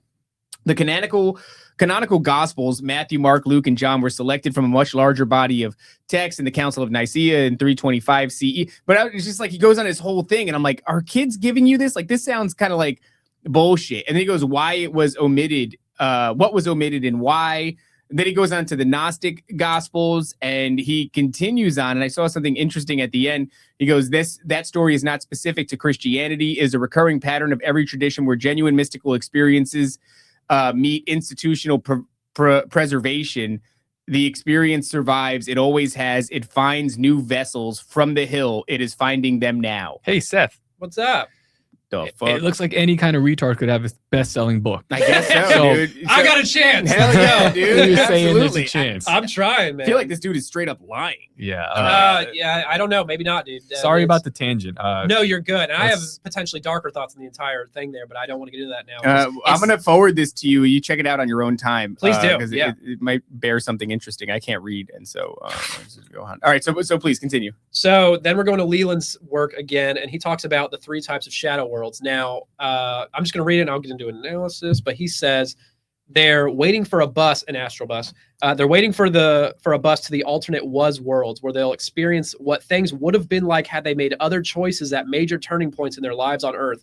The other 2 lines are of benefit to the living and rather than the dead, referring to the astral visitors that are there, which is not many because it's mostly ghosts because they're dead. So he says the alternate is worlds may be visited by people who want to see what the present would be like if they had made a different decision at some point in the past. Alternate will be worlds give them a chance to see what consequences might develop from a decision currently under consideration. And he says the alternate was system is the only one of the 3 shadow world lines that gets much use these days. People have forgotten that they can travel to the shadow world to help them make decisions about how to lead their lives. Programming. But you got to keep in mind here, this is something that's only in Leland's work, and out of all the astral travelers out there, Monroe, Brian, or Robert Bruce, Swedenborg, William Bullman, all these people, they never talk about this. This is only so him. This could be just a product of him having an infatuation with his own regrets, maybe, let's say, and so it fabricates this thing for him uniquely. It could be, but and I'm not sure. I'm not saying he's the only one who's ever got this. I'm just saying, why is this major thing not talked about by any of the astral travels where they talk about everything? It just sounds weird. It also seems like it's the opposite of faith in the Lord. Oh yeah. Well, everything they do is the immersion, and they kind of capture that theme perfectly all the time. Now, another interesting thing about this is that, what the hell was I going to say? Let me refer to my notes. That's an interesting he thing. says the guides tell him that the asylums in our world, all the crazy people, totally not schizophrenics harassed spiritually by demons, totally not that. He says that they are a lot of them are victims to the spirit realm world, where they go to the shadow worlds without proper guidance, reinforcing the idea of needing guides, which they're always there, but he's reinforcing, hey, don't try to stray away from us. You need our friend. It's like a 99 truth and a lie, right? Yeah, something like that. And then he says that a lot of those people are people who went crazy because they forgot, after going to the shadow world so much, they forgot what past, future, and present was, even when they're in their body. And I'm like, so that's covering up for demonic harassment at the same time as it's making the lamest excuse ever for all these crazy people. It's also saying that you should, like, so there's this idea, like, I remember I used to subscribe to it, like, schizophrenics would be shamans and leaders in other spiritual leaders. They're connected, they're jacked in. So it's like, okay, that's an interesting thing to say, because these people, as in my estimation now, are demonically oppressed and possessed. Yeah. To different degrees, yeah. You want us to believe, you know, in the New Age movements or whatever, that these people are actually, I guess, spiritual authorities. Enlightened. They're enlightened. Yeah. The fuck is that noise? I farted. Damn, dog. That's a long fort. They're blowing the shofar. I don't know what the hell that is. They are blowing the shofar. Oh, hell yeah. That's what's happening. Damn, I don't know if y'all the wall's going to fall down. We're going to beat our asses. Jeez, dude. That's so crazy. But we ain't done, not even close. Go on. So we're going to Robert Bruce's work, which he is a different Bob. And I talk about him near the end of this chapter. And he talks about, there's two things I want to get into. He talks about, let me just read it. It's crazy. He says, the projector then moves into the target rather than passing. Rather than passing through it. This seems to be the trick to the subconscious mind into creating a virtual astral realm around the projected double, identical to that shown in the picture and mirror being approached. He's saying when you jump into a mirror, you can be in a reverse world, right? When you come out like a portal. And I've done this, by the way. I'll talk about it. No, sorry. I'm reading the wrong You're not going to talk about it? Oh, no, okay. Right now, they're connected. I'm talking about entering paintings, and then we're going to do mirror portals. What the fuck is this, Super Mario 64? Yeah, I know, right? No, so he's talking about entering a painting. So he's saying, sorry, I got sidetracked there. When you project, go towards the poster or painting, keeping your mind blank. Don't think about what you are doing. Just gaze into it and move towards it. That's so hard. As you approach in this way, your subconscious mind will be tricked into creating an astral realm exactly like the poster. Just move up into the poster. It's like stepping into another world. Everything in this world will be exactly like in the poster. It will appear to be a normal 3-dimensional world, an exact copy, indistinguishable from reality. To customize this world, cut and paste small pictures of things or people you want to find in this world when you're there to enter it. If you cut out a small picture of someone living or dead, your subconscious will create a thought form shell of them, and they will be there waiting for you. This may be an excellent way of communicating with those who have died. But it's not your subconscious that's creating them. That's what they would rather you believe, because thought forms, or that you're contacting a real entity. He says both can happen. He says either your subconscious will create it, totally entity hijacked into you. Yeah. Or it might be the real person. So he literally says, cut out pictures and put it on a fucking poster, and you'll go find that person there. That's some scary shit. That's crazy. Think about, you go into a girl's room when you're like a teenager, you're dating a chick, and she's got like an image board where she's cut out all these celebrities and pasted them onto some shit. And she's going to sleep looking at that fucking thing. Yeah, she's probably astral projected into some fake generated demonic realm filled with celebrities. That's crazy. Yeah, and it's showing the capabilities more, really, and the control they have. And then he talks about mirror portals, which he says, avoid windows and mirrors during real-time projections, which means before you go into realms, when you're in the real world floating around. Real world. But it's also fake. Why would you do that? You get trapped in them? No, I'm getting there. Right. So he says, as well as any other highly reflective surfaces, even still water that is reflecting the sky. Passing through a reflection can shift you out of a real-time and into a mirror image world, into an anomaly. This is, in principle, very much like how virtual reality projection works. Once inside an anomaly, it can be difficult to return to the true real-time zone without returning to the physical body. Use walls, ceilings, and doors wherever possible to maintain the real-time aspect of your projection. Even looking into a mirror or reflection is a potential hindrance to the integrity of a real-time projection. It is very easy to unintentionally slip into a reflection without noticing the shift out of real-time into an anomalous copy of it. I thought this was horseshit when I read it, and he's just making shit up now. Yeah. So I try it when I go out of body, and I'm like, this is going to be hilarious. I like it. He goes there, he's like, I don't believe this one aspect of it. I'm like, I'm going to check myself in my body and figure it out for myself. So I go and do that, and I have a big mirror in my room where I'm doing this. So I'm like, perfect. So I go and jump into it, not even thinking it'll happen, but I already have the idea in my mind and the expectation. So keep that in mind. I already consented in that sense. Not that you really need any extra consent when you're going out of body. So I went through that fucking mirror, dude. And I thought I was going to go outside through the wall and be outside my house, but I go through that thing and come out as if I just went through a portal, and I'm in a reverse image, exact copy of my mirrored realm. And I've instantly, it's like a weird feeling, like, because you're like, what? Like everything just feels off. And I'm in this room all the time, so I'm thinking, it just gave me the darkest vibes. And I get real scared instantly. You know, they're jacking in, making me scared because I never get scared, obviously. Right. Till they start jacking in you. Not. Exactly. You don't get jacked in when they start jacking in you. Do you think that you were in this realm because you read about that, or is that a literal principle? If I didn't have the idea in mind and know about it, it might have not happened. But since I had the expectation, they were like, "Fuck it, we'll do it. Why not?" Oh, that's interesting. And they wanted to prove to me it was true, because that way I would believe everything else he says. Toey Joe says this sounds like why Indians don't want their pictures taken, and that is interesting though, because I was thinking about that the other day. I have a Polaroid thing now, and when we went camping, I was taking pictures of my family, and there's something a little bit more special about having a little physical Polaroid. And but I was looking at it, and it was like so reminiscent of the Polaroids of the 90s, you know, the physical pictures of the 90s. And I was like, there is something spooky about this. And then I remembered, like, yeah, Native Americans don't like having their pictures taken because they think that a piece of your soul stays behind in it or something. I think soul they're fragments. Just retarded and drunk. Well, we have to talk about that. That's a good point. So could be retarded and drunk.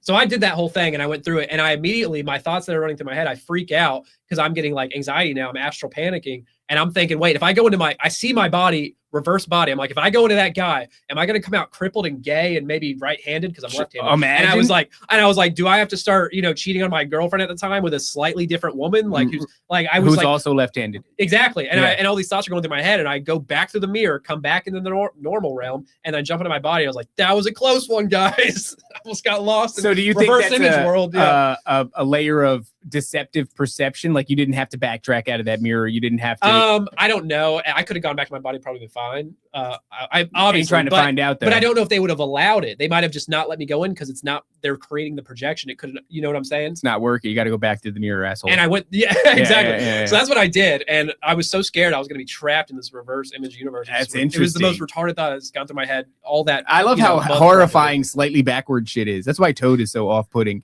Right? Yeah. No, but just going into a place that's like the same, uncanny valley, but just different in that way that it's mirrored. Is like, no. I can't be here. I can't fucking be here. Please don't let me be here.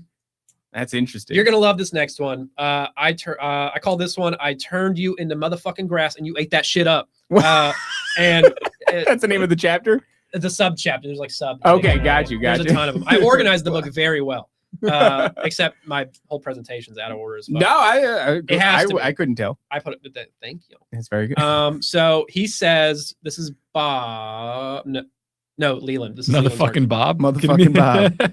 This is motherfucking Leland. And he says, as if in an unusually vivid dream, I became a single blade of grass. A strong wind blows me this way and that. I feel exhilarated all at once. I know it's gay as hell. I just love being like, hey, turn him into grass. Turn that motherfucker into grass right now. Shit, that sucks. What's next? A single self-organism. Oh, no. So he says, all at once, I became aware that I'm surrounded by millions of other grass blades. I make a startling realization. I can simultaneously maintain an awareness of myself as a single blade of grass and as a multitude of grass blades, Borg normalization. Yet my unique beingness has a precise location within the vast tapestry of grass that surrounds me. Very good, the overseer says. You learn quickly. We've designed a set of images and sensations in order to illustrate certain aspects of the human condition. He says, our intention is to show you how the evolution of human consciousness looks from our perspective. Because if you subscribe to reincarnation, we came from fucking grass, maybe rocks before that, and then you're in a bee, and then you're in a bird, and then you're in a dolphin, and then you go back to a cockroach, and then you go up to an elephant if you're lucky. Yeah, I mean, you could screw up and go back to. Yeah, you go back, you downgrade. Maybe. Yeah. I don't. Maybe not actually, but they push that whole thing. Right, and that's what they believe in the Vedic system, right? It's like all of that idea. If you really mess up, you don't get your karma right in this one, you're gonna be a blade of grass again. Yeah, well, usually you don't downgrade. But some people push that. So the thing is, they push the lore in all sorts of different areas. They don't have to be cohesive. Because you subscribe to whatever you want to. People will pick and choose what they like. And then they don't think people are going to cross-reference these things. And they give you like this really big impression that is unique to you, so that it doesn't. There's no talking you down off that ledge. Okay. So he's grass, and I'm gonna not read excerpts because it's too much. But I'm gonna skip through and just say that this happened, and then he gets turned into a bee, and he feels the sensations. He has the impressions. He goes to a beehive. He's hanging out with bees. It feels like you're a fucking bee. Yeah. Like it's that detailed. We was bees. Yeah. And then after that, they turn him into where the hell was it? He's a bee. Then he's a raspberry, which is a kind of a downgrade. And then he's a human gardener in the garden interacting with all these multiple things. Okay. And then So that's what happens to Leland. And then Bob, which I'm not going to talk about it in detail, but he talks about the same thing where he's metaphysically transported by his guide to the year 3000 to hang out with his buddies in the future. And the whole year 3000 thing is a crazy rabbit hole, which we're not going to get into. Sorry. And then he talks about how he got turned into not turned into, but like his friends made him experience the lives, same thing, as a leaf, and then a panther, and then a bird, and it all felt fucking real as far as you can imagine. So do you think when people are having it, like when I did mushrooms, I had an experience where like, oh, I could just sense this connectivity to all, living things. Oh, the drug. Yeah, they download heavy into you on drugs. A minor version of that. Yes, it's they're planting the seed in your head as much as they can. Hallucinations might be guided by them as well. People get past life memories on on these drugs. Psychedelics, keep that in mind. If you're consenting with a sort of a ritual when you're taking drugs, so I don't think you're going to be protected by angels necessarily. Little poop fungus area. So well, that's why it is like a ritualization, especially like the ayahuasca trips. They do their whole ceremony before you do this. All the initiates are fucking doing psychedelics. I didn't do like a whole ceremony, and I didn't go in with this huge intent. And so I got like this really minor version of like, oh, I'm fucking all connected in some kind of way. And look people at the say that all the time to me. Yeah. I hear that all the time from people. They're like, I just understood what universal love is all about. I'm like, that's gay and lame. Read the Bible. Stop it. We're moving on. Now this is a fun one. This is where Bob in his, I think, third book talks about his focus levels, and he basically breaks it down: focus 10, 12, 15, 21, 22. They skip a couple numbers, but he describes these as different accesses to consciousness realms, right? It's crazy. And I should have went right into it. You got to do it right in the microphone. I'll own it next time. That's not my microphone, so you can burp into that one. That's fine. Okay. So he describes these focus levels, and when you get to focus 27, he describes this as the park or reception center, a human-created, beautiful, non-physical area where guides help newly deceased people and where advanced explorers, out-of-body travelers, build their own spaces. It's the hub of Monroe's later work. Now, this is... Almost sounds like the Hill. It could be, but... I don't want to say that for sure, but we'll maybe get to that later. You put the nonverbal autistic kids in their own section, and you have to minimize the stimuli, so it's literally just a hill. You're like, these guys smell like shit. No, they don't even get any billings. You don't want to give them too much; they'll freak out. So this is a quote from the book about it, and he says each individual is invited to create his own personal and special place within Focus 27. Fist yourself. It's Mormon heaven. It's create your own universe. It's you're your own God. Okay. So it's a place. Quote a place. You can pull that thing. Grab that thing. I'm grabbing it. Yeah, bring it all up into you. I just gotta make sure that you grab it. Fist yourself, and then that's good. Yeah, that feels right. All right, that feels right. Okay, so Focus 27, a place which the traveler may return at will. The forms of these places take are as varied and unique as the participants themselves, ranging from log cabins by quiet streams to clumps of trees, South Sea islands, palaces of crystal, and something of corners of one's heart. That looked like an M. Anyway, palaces of crystal sounds very like when people Oz. get alien planet past life memories when they're on an alien planet, they talk about palaces of crystal. Interesting, huh? Mm-hmm. So and they talk about how great it was and the society was amazing and everything's perfect. I think that's a great way to like fool humans into thinking something super advanced is like you like a couch, make it see-through, make it out of crystal, no privacy. And it's like that's an advanced couch. Yeah. Make you like a building, make it out of crystal. Advanced building. Yeah. What is Dubai? So a following quote in the same section says, the guidance may be requested according to our participants in many different forms. It may appear externally or sensed internally. It may be constant through all the experiences or may change from time to time. Reports include mention of a glowing white shape, an individual called Sam, a hooded figure who revealed himself as a famous film star, a little dog, the color blue, a human hand, and voices saying, we are here. Some participants do not see guidance as separate from themselves in any way. Guidance and I are one, as one report says, saying that while they're in this created, fabricated world where they can make whatever they want, it's your lucid dream world. You also always have an entity present guiding you. That's always. Interesting. You're never alone. But some experiences the color are saying blue this got is them. Yeah, that's what I was looking for. I'm like looking for a Sam the Blue Man, but instead I've got a black guy who plays blues. Oh, there is Sam the Blue Eagle from fucking the Muppets. What is that? The We Are Here thing reminds me of that Dr. Seuss book, Horton Hears a Who. Oh, like, yeah. Tiny and perceivable. That's a banger. It's a great story. He's probably on shrooms too. Peak Dr. Seuss. All right. All right, we moving. We got the... Yeah, so the reason I'm talking about that is he goes there Monroe visits somebody else's personal created world, right? And it's his friend Charlie who died, and it's totally him and not a demon portraying a vision of Charlie. Oh no! So he goes there and he's hanging out with Charlie, and his Charlie, he doesn't want to reincarnate yet. He's like, I don't care about all that. I'm just gonna hang out in my own dream world. Why wouldn't I? And it's all, you know, personal pleasure, whatever you want, whenever you want, kind of thing. So he's just chilling. He's having a good time. He's having a good time, and he's got a thought form wife, and I have a page and a half big titties. excerpt I'm doing a commercial, and it's a fake little comedic bit about it. It's very fucked up. So I got to buy the book to get that, but it's hilarious. That does sound like something they made a bad sitcom your about. book got commercials? I got commercials in it. Yeah, like fake little Severance? bits, like comedic bits. Oh, all right. They're I a like little it. cringy sometimes, but usually they're kind of fun. I like that. Lean Yeah. into the cringe show. It's I important. know sometimes I wrote this thing really fast and on accelerated rate. It's crazy. That's insane that I've been trying to write a book. I got 3 pages in and then I haven't picked it up in a long time. I spent like 60 hours a week on it for 8 months straight with almost no breaks. So That's so I cut down my work crazy. hours just so I could finish it. Is that what it takes to write a book?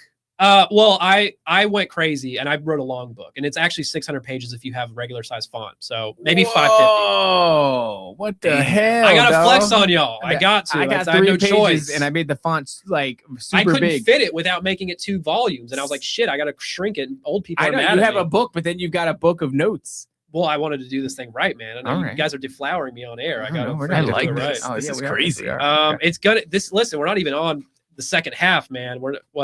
I got to move faster, guys. You got to. No, please stop interrupting us. Okay, this one's you. creepy as fuck. Okay, All this one is so messed up. I don't like it, but it's funny. All right. So, Bob is describing that. I'm trying to summarize it right. He's talking to his Godhead, his higher self, right? And they're talking to him and being like, "You're the last final piece to our collection. Like, you're the one who's going to figure it out." And he's like, "Figure what out?" And they're basically telling he's got to find a new like universe, alternate reality, or planet, whatever, to find a new species to incarnate. It's up to him. He's special. He's the savior. yeah. And he said, they even tell him, they're like, "There's another you incarnated right now. You're sharing a soul with someone incarnated right now on the earth, and she's our backup plan, but you're the real one." They even say that. That's just kind of fucked up. Yeah.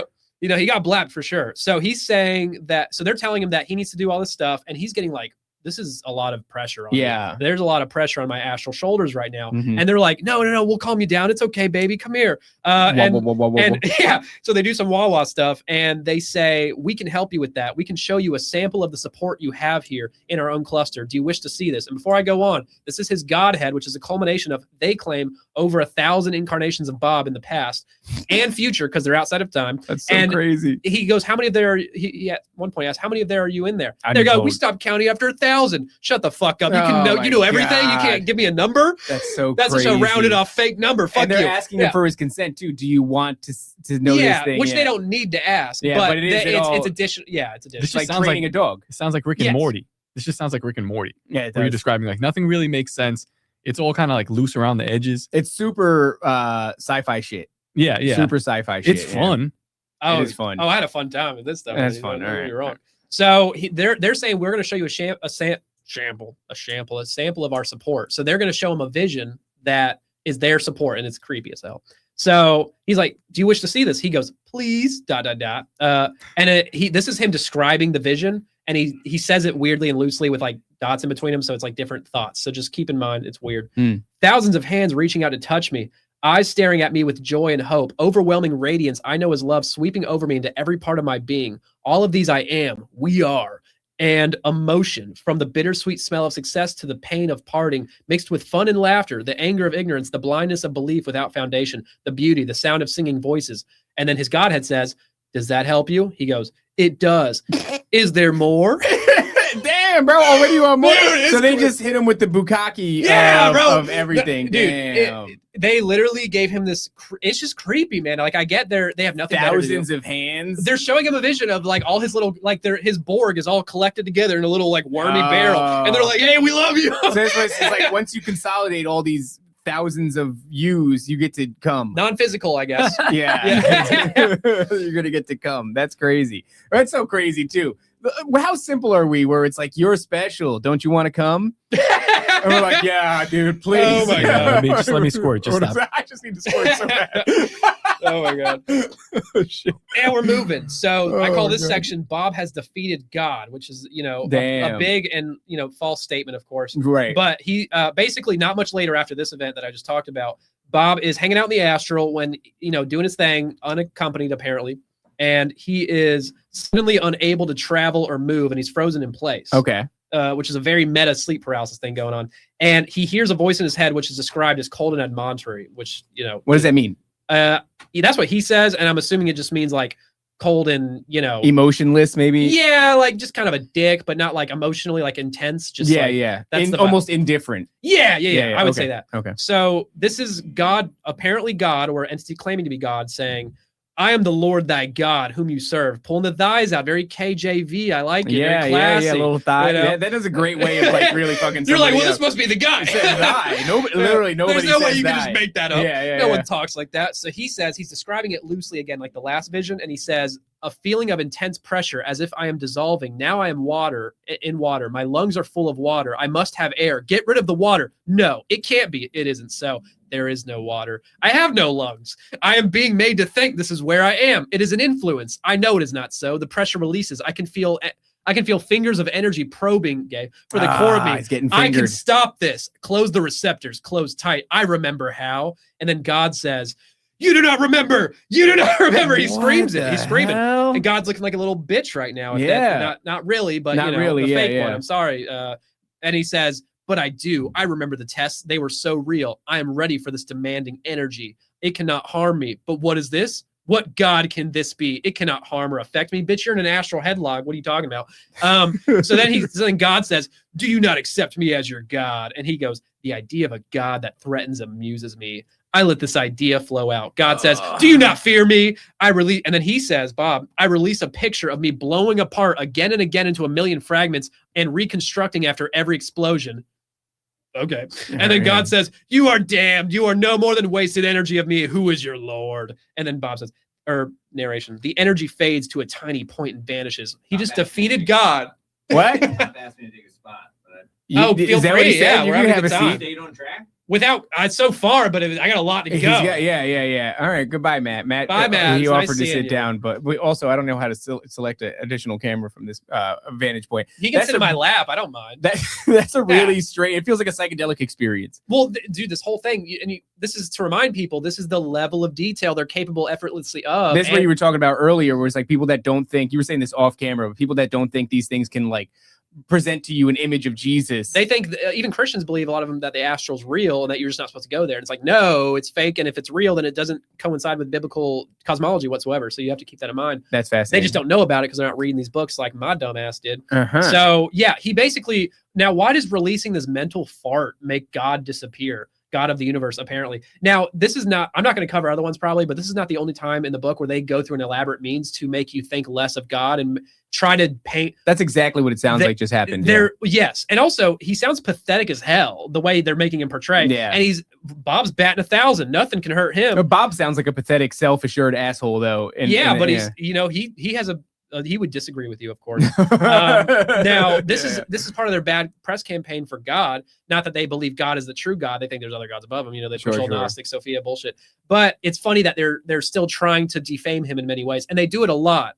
And this is in many elaborate ways. And one I really want to get to, the crab walkers, but we're not going to do that right now. The crab walkers. Don't get me started. All right, It's just in my title. It's crab not really walkers. crabs. Fine. Okay, so we're gonna move on. That one's crazy. Well, we got through the front page. It gets quicker in a way, but Okay. it doesn't in other ways. I'm sorry, but I promise it's worth it. It is both slow and fast. Yeah, Simultaneously. yeah. I'm sure. So this one I call memory theft in the astral hot tub. So this is where Leland is going through the astral, and he's in this healing center. And in the healing center, there's nice things like a spa. So he's at this astral spa. Nice. Where there's astral water on your astral body that's heated up in the astral, whatever. You get your astral all wet. Yeah, but some of it's sometimes physical. It's weird. So he's in this area, and then he says he sees this ghost they call Shades. He sees this ghost, and she's reliving her past life memories, and he gets sucked into it. So he says, a shade was seated by the side of the plunge. She was unaware of my presence, yet I had no trouble reading her thoughts. She was about to go back into the memories of a particular time in her life. Apparently, the function of the spa region was to give shades an opportunity to heal themselves by remembering difficult events and figuring out why they occurred. Somehow, I accompanied the woman into her memories with both of us, which both of us experienced as if they were happening right now for the first time. And he's reliving it just like it's his own experience. And all he had to do was be near her. She didn't initiate it. She doesn't know he's there, he says. And he gets pulled in and was guided there the whole time, obviously, and constructed. But So then, to me, it seems reasonable that she doesn't exist in any meaningful way. This is just a construct. or she's a demon casted as a character, but either way they can same suck function up as it's the same. Yeah, same function as a painting. Yeah, on the wall is what she serves. Essentially, yes. Okay, and gets him, and guess what? Boom! Instant transfer to this past life memory that he's reliving of hers. So, but it feels like his own. It's so powerful, and that keeps in mind when people have past life memories. Oh, they felt so real. I just knew, and I'm like, yeah, of course. But that doesn't dawn on him that this feels so real that it puts. He's been doing this for years with the same group of guides. He's trusts them, man. That's crazy. He's just experiencing consciousness. It's not weird. It just seems like a guy that would come to the conclusion, at least to ask the reasonable question of, if this feels so convincing, what do I make of the other things that I thought were actually my own past life? Well, that would require realizing your entire years of dedication to this practice is actually evil and highly elaborately deceptive. Oh, it's a which hard is not thing, not a good pill to swallow after 10 years, or whatever the hell it is. Okay. But we're gonna go to page 149. Oh, this is a good one. So Bob, we're back to Bob, and he is hanging out with his godhead, his 1,000 other selves. Hell plus. yeah. Nothing better than just hanging out with 1,000 yous. That would fucking suck. Yeah, being in a room of 1,000 me's and they're all going, multitudes, the multitudes of us. Let's chant in unison. Yeah. So before I'm going to read that quote, though, basically his godhead is offering him. There's like one person in the godhead that comes out and is like a representative, and they can swap. So there's one of the people that was his past life coming out, and then they swap, and a new one comes out, and it's Ashanine. And Ashanine is the name that his guide referred to Bob as earlier. Black? A monk, so probably black, yes. Okay.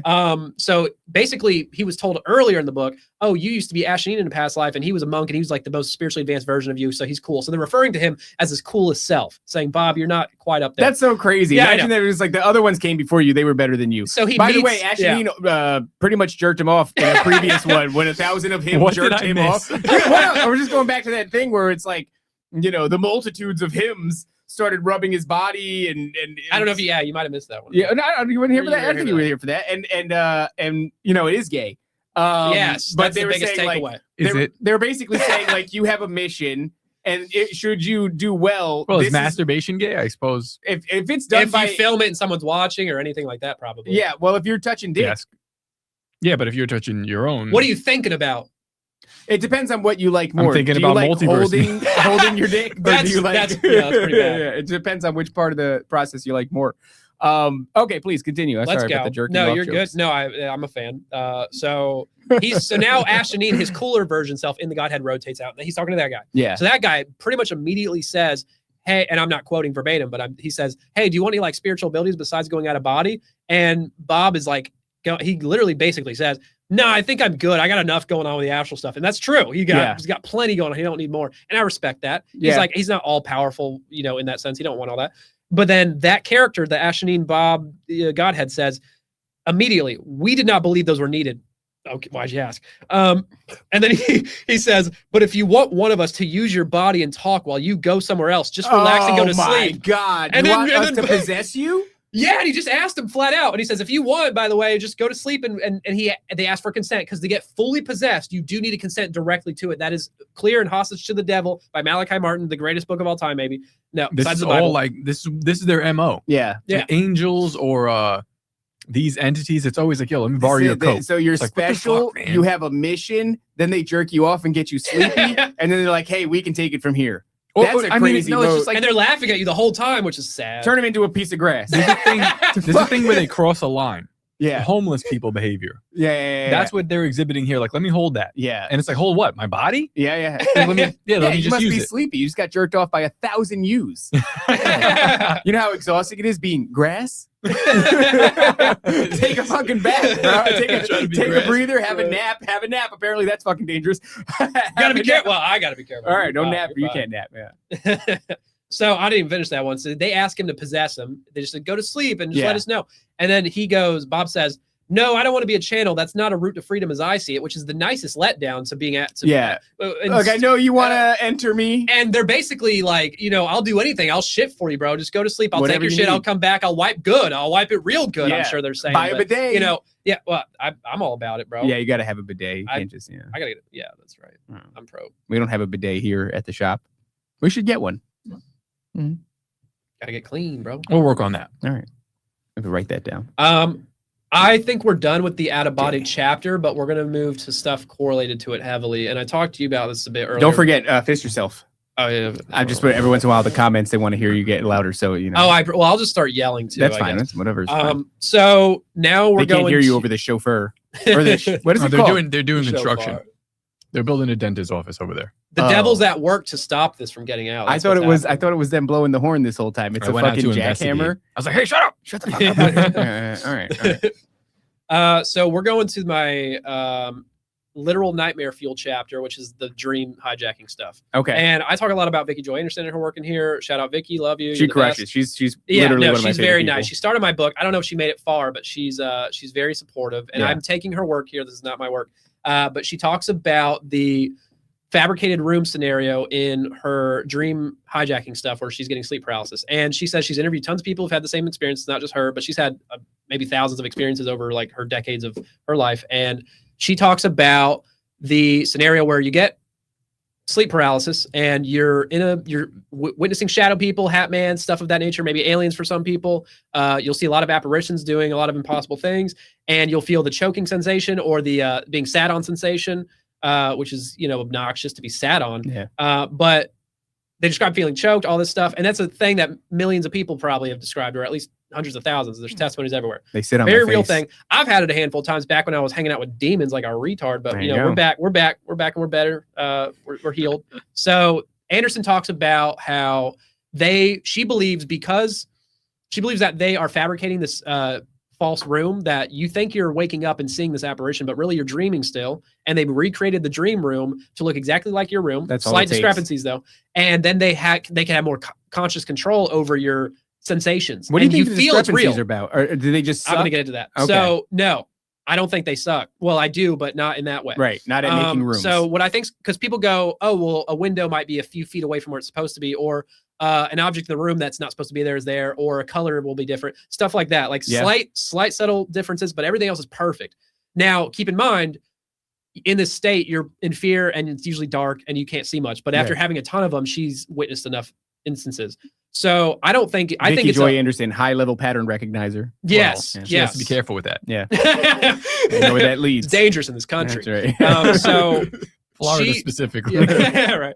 So that happens, and she believes this based on the discrepancies that other people described in her. So it seems pretty verifiable to be the same thing as simulation crafting, right? Okay. That I talk about throughout the book. So it's the same. Does this same also weapon. go into the mansion?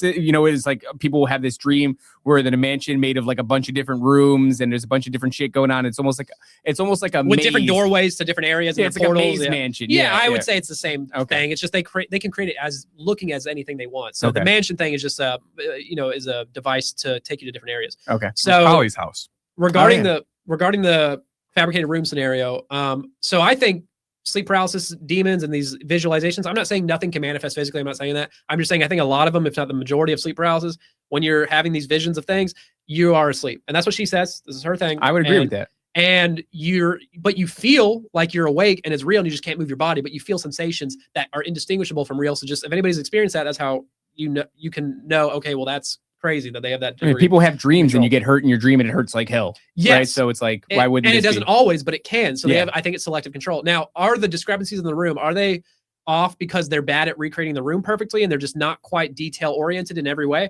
With everything else we've seen here, I don't think that's the case. I think it's a legality thing. They have to leave clues, and they already leave enough clues in the astral, as we're picking up here. They're plain in your face. But when it comes to the dream stuff, I think they have to leave clues so that you have a shot of seeing it as a deception. Because if there's no chance of you seeing it as a deception because it's so perfect, then it's not really fair. And I think this is completely against free will. Yeah, and also if you're not going out of body and doing divination, and you're just a victim to harassment at this point, that's also a form of protection in a way. Oh, we'll leave clues because they have to. I don't know if it changes with different people who've given away their consents too much, maybe. But for people like her, who's saved, Christian, Holy Spirit, and endowed, and all that stuff, you would imagine she has some level of protection, which is true if her testimonies are true. Yeah. So I think that's a big deal and totally matches up. And it's the same mechanism: out of body, dream, Past life memories, doesn't matter. It's all connected. That really Same throws device. into flux then all the alien abduction stuff, because there is Astral abductions, yes, and physical. there's a small margin for like people getting implants and things like that, or like the pregnation thing for Karen Wilkinson. But it sounds to me like it happens far and few in between, and that mostly this is going to happen in a astral realm that they've created. You know, I don't want to put numbers on it, but I think could be half and half. But I think a lot of physical's going on, and I'm team meat suit theory. You know, I think there's definitely room for that. I just don't know how many meat it's suits just there are. the hybrid children thing is the element, and now are they creating that whole lore and fabricating it to create a device of literal aliens? I think it's possible. I'm not going to say I lean on it. I lean on towards literal abductions, but they have the ability to fabricate these fake abductions. So realistically, when people get regressed memories of their abduction memories, are they hijacked? I think they can be, and I think there's discrepancies with the methodology. Like David Jacobs has a more tight methodology than other people in lighter trance states. The deeper trance states, I don't trust those at all. If they're pushing New Age stuff too much, it could be aliens on board telling them New Age stuff, or it could be a completely fabricated thing. You don't know. Who you said Vicky Joy Anderson. Who are some other people you think have a good handle analysis? Shit, I love Fringe. Fringe is great. Fringe is amazing. I think I send her messages occasionally. She's very nice. And we talk about these things. Who else do I love? It's a short list. You're really struggling. Unbelievable. No, I like you guys a lot. Not biased at all. I wasn't fishing for that, but I'll take it. No, I had to put it out there. Who else do I listen to? Oh, I watch the confessionals. I love Tony Merkel. I think he's a little bit too trusting and nice, like people like Dan Duvall. Other than that, I think his analysis is pretty good. I like the guy who just went on confessionals, Jamie W. Oh yeah, Walden. He killed it. He's great. I finally finished that episode today. Actually, no, I think there's I still a members have like episode too. It's great. There's another one. Yeah, that's crazy. right. That's right. I got to listen to that. So I listened to the public one, and I was like, this fucking dude. That guy's on it. It's not like he's saying anything that a lot of us aren't saying. He has an excellent delivery method. Oh, he says it in such a way that you can have average people, normies, listen to that, and it would plant so many great seeds. I'm not saying they would get it all at once because it's a lot to take in all at once, but the seeds that he plants are fantastic. Yeah, it's like not polished, but delivered extremely well. Extremely well. He's got a great 1,000-foot overview on it. Some people are in the minutia of a thing. You know, I don't think we're so much minutia guys, maybe a little bit more than others, but we're like, I'd say like color commentary. We're colored people. Yeah. I mean, technically speaking. No. You have a play-by-play, left, right, hook, Yeah. And then you have the color, and the color is kind of like describing the characteristics and fun stuff. Like that's my job. That's kind of what we're doing here. And then some other guys are more play-by-play. He was doing a very good play-by-play kind of thing, but walking you through it. But listen, some people are at where they're at because they're really good. Yeah. So, yeah. All right. His YouTube shows testament. So 4 people. He likes 4 people. That's good. All right. So let's Nick Hinton too. I got to shout out Nick Hinton. Yeah, I love that guy. Nick Hinton. Dude, every time we talk about something on an episode, Nick Hinton ends up talking about it on his timeline, and I want to get him on the show, and he always says he'll come on the show. He was just around here, I think. He was passing through. Yeah, he said he would come on in spring. I don't know when that's going to happen, but recently we talked about like this interdimensional spider. We're in Florida. The interdimensional spider, sleep paralysis spider thing. We talked about that really badly. It was just like I couldn't remember anything about it. Then like that same week, he just comes out with thread after thread after thread after thread on these interdimensional spider creatures and Asmodeus and all this other crap. And I'm like, man, like I want to talk to, but it's impossible to get him on one of these days. He's on a spiritual journey. I respect it. Yeah, he says basically he hit me up at one point not too long ago, and he was like, my pastor says I need to start going out and doing shows again, so I'm gonna come on. And I was like, fucking doors open, dude. But you know, now's the time. The time is now. You know, doesn't seem like there's a lot of time left. No better. It was fucking my opinion. I'm all over that. But no worries there. Everything's good, guys. Yeah, well, you know, on God's time, right? So that's pretty much it. If he came on earlier, the things we would have spoken to about him would have been juvenile. Honestly, the longer he takes, the better it is, because it's just going to be more fascinating stuff to talk about. So divine timing. Divine timing. Yeah. All right. So please continue. I'm sorry, so now we're going to move to I'm just doing quick little ones on the later chapters, but not heavy focus on them. The NDE chapter, which is called Near Death Nonsense. Oh, that's interesting. This section is called Welcoming Committee. So this not is a fan of Jimmy. What's his name? Jimmy Corsetti. Jimmy Akin. Who the fuck is Jimmy Corsetti? Oh, he's the comedian. no, he's the fucking guy who pushes the not the pyramid stuff as much, but the Atlantis was the Eye of the Sahara thing. That's right. He's big on that. Jimmy he's not Atkins. spiritually aware of things. Jimmy Atkins, the guy with the hat, he does NDE stuff. I like him. He's a nice guy. He was okay. Yeah. Well, my NDE hookup, who I'm plagiarizing here, but I'm giving him credit, is Sean Tabbitt, and he talks about this on Confessionals and other podcasts. Okay, and he has a case study with Brian Melvin, which Brian Melvin's case study of an NDE is where he was in this. He died. He went to this kind of I think he described it as like a childhood home of his, where it had that like peaceful childhood home vibe. And then he sees his loved ones there who are dead, and he's like hanging out with them. They're like, "Hey, we're so happy to see you. It's so nice that you're here." And they're all vibing, and I don't know how long they the start time jerking feels. him off. Yeah, they start jerking him off, and then he finishes. And once he's done, and they collect his sperm, then they go, "Okay, now for the twist." And then they instantly everything melts around them, and it turns into a hellish atmosphere. I don't remember the details. Wait, they really jerk him off? Is like a thing? No, dude, he just rolls with the punches. I was just trying to have a fun time. I love that. You got him. Now dude. you're making it weird because Seth just hit you with such a roll with the punches. Well, because of Bob. Locked in, yeah, dude. Bob got. All right, I knew where the deception was. He said afterwards came the twist, but everybody knows the twist happens before you come. All right, if you're lucky, no, but it starts fading. It starts. I'm keeping it PG as hell, relatively. It's crazy. Read the book if you want the rated R. You say read the Bible if you want me to not say these things. Oh God, don't make me do that. All right, go ahead. So he says these loved ones who seem all friendly and perfect transition, and the whole setting around him transitions instantly into.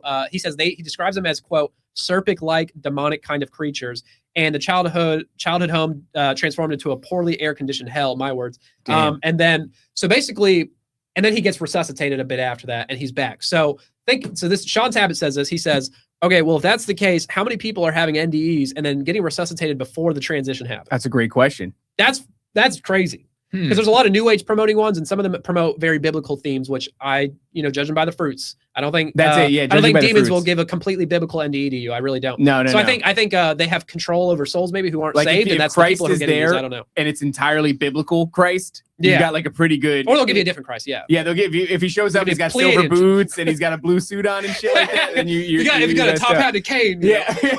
You said you saw like a. I did see Pleiadian. Pleiadian. One of my we got to talk about that. One of my oldest dreams was seeing Jesus as he's entering. Palm Sunday. He's entering. They're throwing the palms in front of him before he gets crucified on a donkey. And I look at him. I'm like, it's not Jesus. Like something about this dream, I was able to tell from afar, just a spectator. Yeah. And it's just like, I wonder how many of those are. I mean, it's probably most of these experiences that are not coming from God. Oh, that's I would say sad. I would say most, just like anything in the psychic information realm. It's God is not going to be intrusive that much. He's going to do things that further his kingdom. And if it's just making you have a cool time or see something interesting, and like I said, if you're seeking it by divination of any kind, it's demonic. What about those near-death experiences where it's like love and light and everything feels good, and there's there's a vague presence of people, but then the overwhelming thing is like not yet. Well, guess what? Those people realize they don't need to be saved by Jesus, and they come back thinking, "Oh, I didn't need to do all that. Perfect." I'll tell people. Oh, that's interesting. Yeah, that's all it is. That's fascinating. I think you show them a good time, and then boom, you come back and think, "Whoa, I wasn't saved by Jesus, so I guess that heaven shit is dumb as hell." Damn. That's the conclusion. Disinformation right there. What do you think about the whole? So I had a dream, and for whatever reason, all I really remember was an impression, the name Jesus, associated with an image, and the image was basically Pleiadian Jesus. And I think that's coming, baby. Yeah, I don't think that I saw that and believed it. I don't think that impression. But they wanted to put it on you. It was an impression that was put on me, and I rejected it. I was like, well, I don't know that I thought that would work on you, but maybe. Well, it's kind of crazy. The fact that the idea's coming out when I was just talking about that yesterday, and I've been talking about this shit. I think they're gonna. I just think it's crazy that it would try that on me. Like, bitch, what? Almost the same dream, but different setting. You see the Jesus, but you see the fake, the Antichrist. And like, it's just like, yeah, that's not him. Yeah, you ain't the only one getting that. I guarantee you. Oh, so many people are getting that. And by the way, who's believing? I mean, the blue is like this kind of blue. Like the eyes were like, I remember that was about the strangest part to me. Wasn't how Pleiadian Jesus, fake Jesus looked, but how blue, what a strange shade of blue his eyes were. And then I could still see them. And I was left with this impression that it was watching me, for some time or whatever. I don't care. It wasn't filled with fear, none of that shit. But I was a little offended. Like, why the fuck would you think that I would fall for Pleiadian Jesus, bitch? Well, the way your hair, the way you talk, the nose ring. The nose ring. They're like this guy. Ring. They keep visiting. They're not watching pretty close enough though, because I've been making fun of Pleiadian Jesus for a minute, and I don't know. So what do you think about Pleiadian Jesus? Well, I want to get into my actual eschatological predictions at the end of this. Because because I think it's very important. You keep your secrets, but I do believe that there will be some. If they don't bring a Pleiadian Jesus out, they are going to program the idea of Jesus was either one of us or he followed he taught the Gnostic ideas. He was an ascended master. He taught the Gnostic ideas that we're going to promote, because I think the New Age will be defeated as sort of that'll be the deception model where everybody goes, oh, we're deceived by the aliens and the Jews pushing the New Age stuff, the proxies, and then they're going to say the Gnostics are here to give us the truth, and it's going to be like setting up the Great Reset people like Klaus Schwab just to be defeated by the Trumpster MAGA people, which is like Klaus Schwab is create your enemies and villains. I was listening to Jamie Walden say this, like it's such an obvious bullshit. Villain. He looks like a super villain. He looks like a bad guy. So that you would look at him and ignore the people defeating him. Exactly. It's creating your heroes and villains, and that's what happened with Trump. Z-Man said it. He said if Pleiadian Jesus showed up with dancing tents, then I'd be gotten. Then I would be deceived. If I wanted to ask so bad our guest this morning. When he was in Africa, tents. I wanted to ask about the dancing tents, but I thought he would think I was retarded. So I was like, I'm just going to keep this one to myself. But yeah, if you want to deceive me, Pleiadian Jesus in an array of dancing tents, and I'm going, fuck yeah, dude, I guess sign me up for the silver boots. Throw a charter school in there. And does it come with some silver boots? I think that would be, we should dress up like Pleiadians on this show. That's so easy. Blue jumpsuit, silver boots. Let's do that. All right. Continue, please. If anybody has any Pleiadian Jesus dreams, please reach out. That's a great. I want to collect them. Yeah, that's an interesting. Put them on a little. I think you guys are retarded, but I want to hear about it. Yeah, all right, we're moving. Hey, we're almost done with the astral travel stuff. We're gonna do one more, and then the Bible stuff, and then we're gonna go. We're gonna try to move on. If y'all need to cut it off, let me know. No, keep going. I'm feeling. I'm on the. We got a little bit more time now. What's this? 2 hour? Oh, my phone's fucking dead. I could go for 4 or 6, but I know you guys have lives. Well, I mean, I can say. I'm thoroughly enjoying this, Seth, and I don't know how far you are. How far are you at a time from here? Like, how long did it take? 2.5.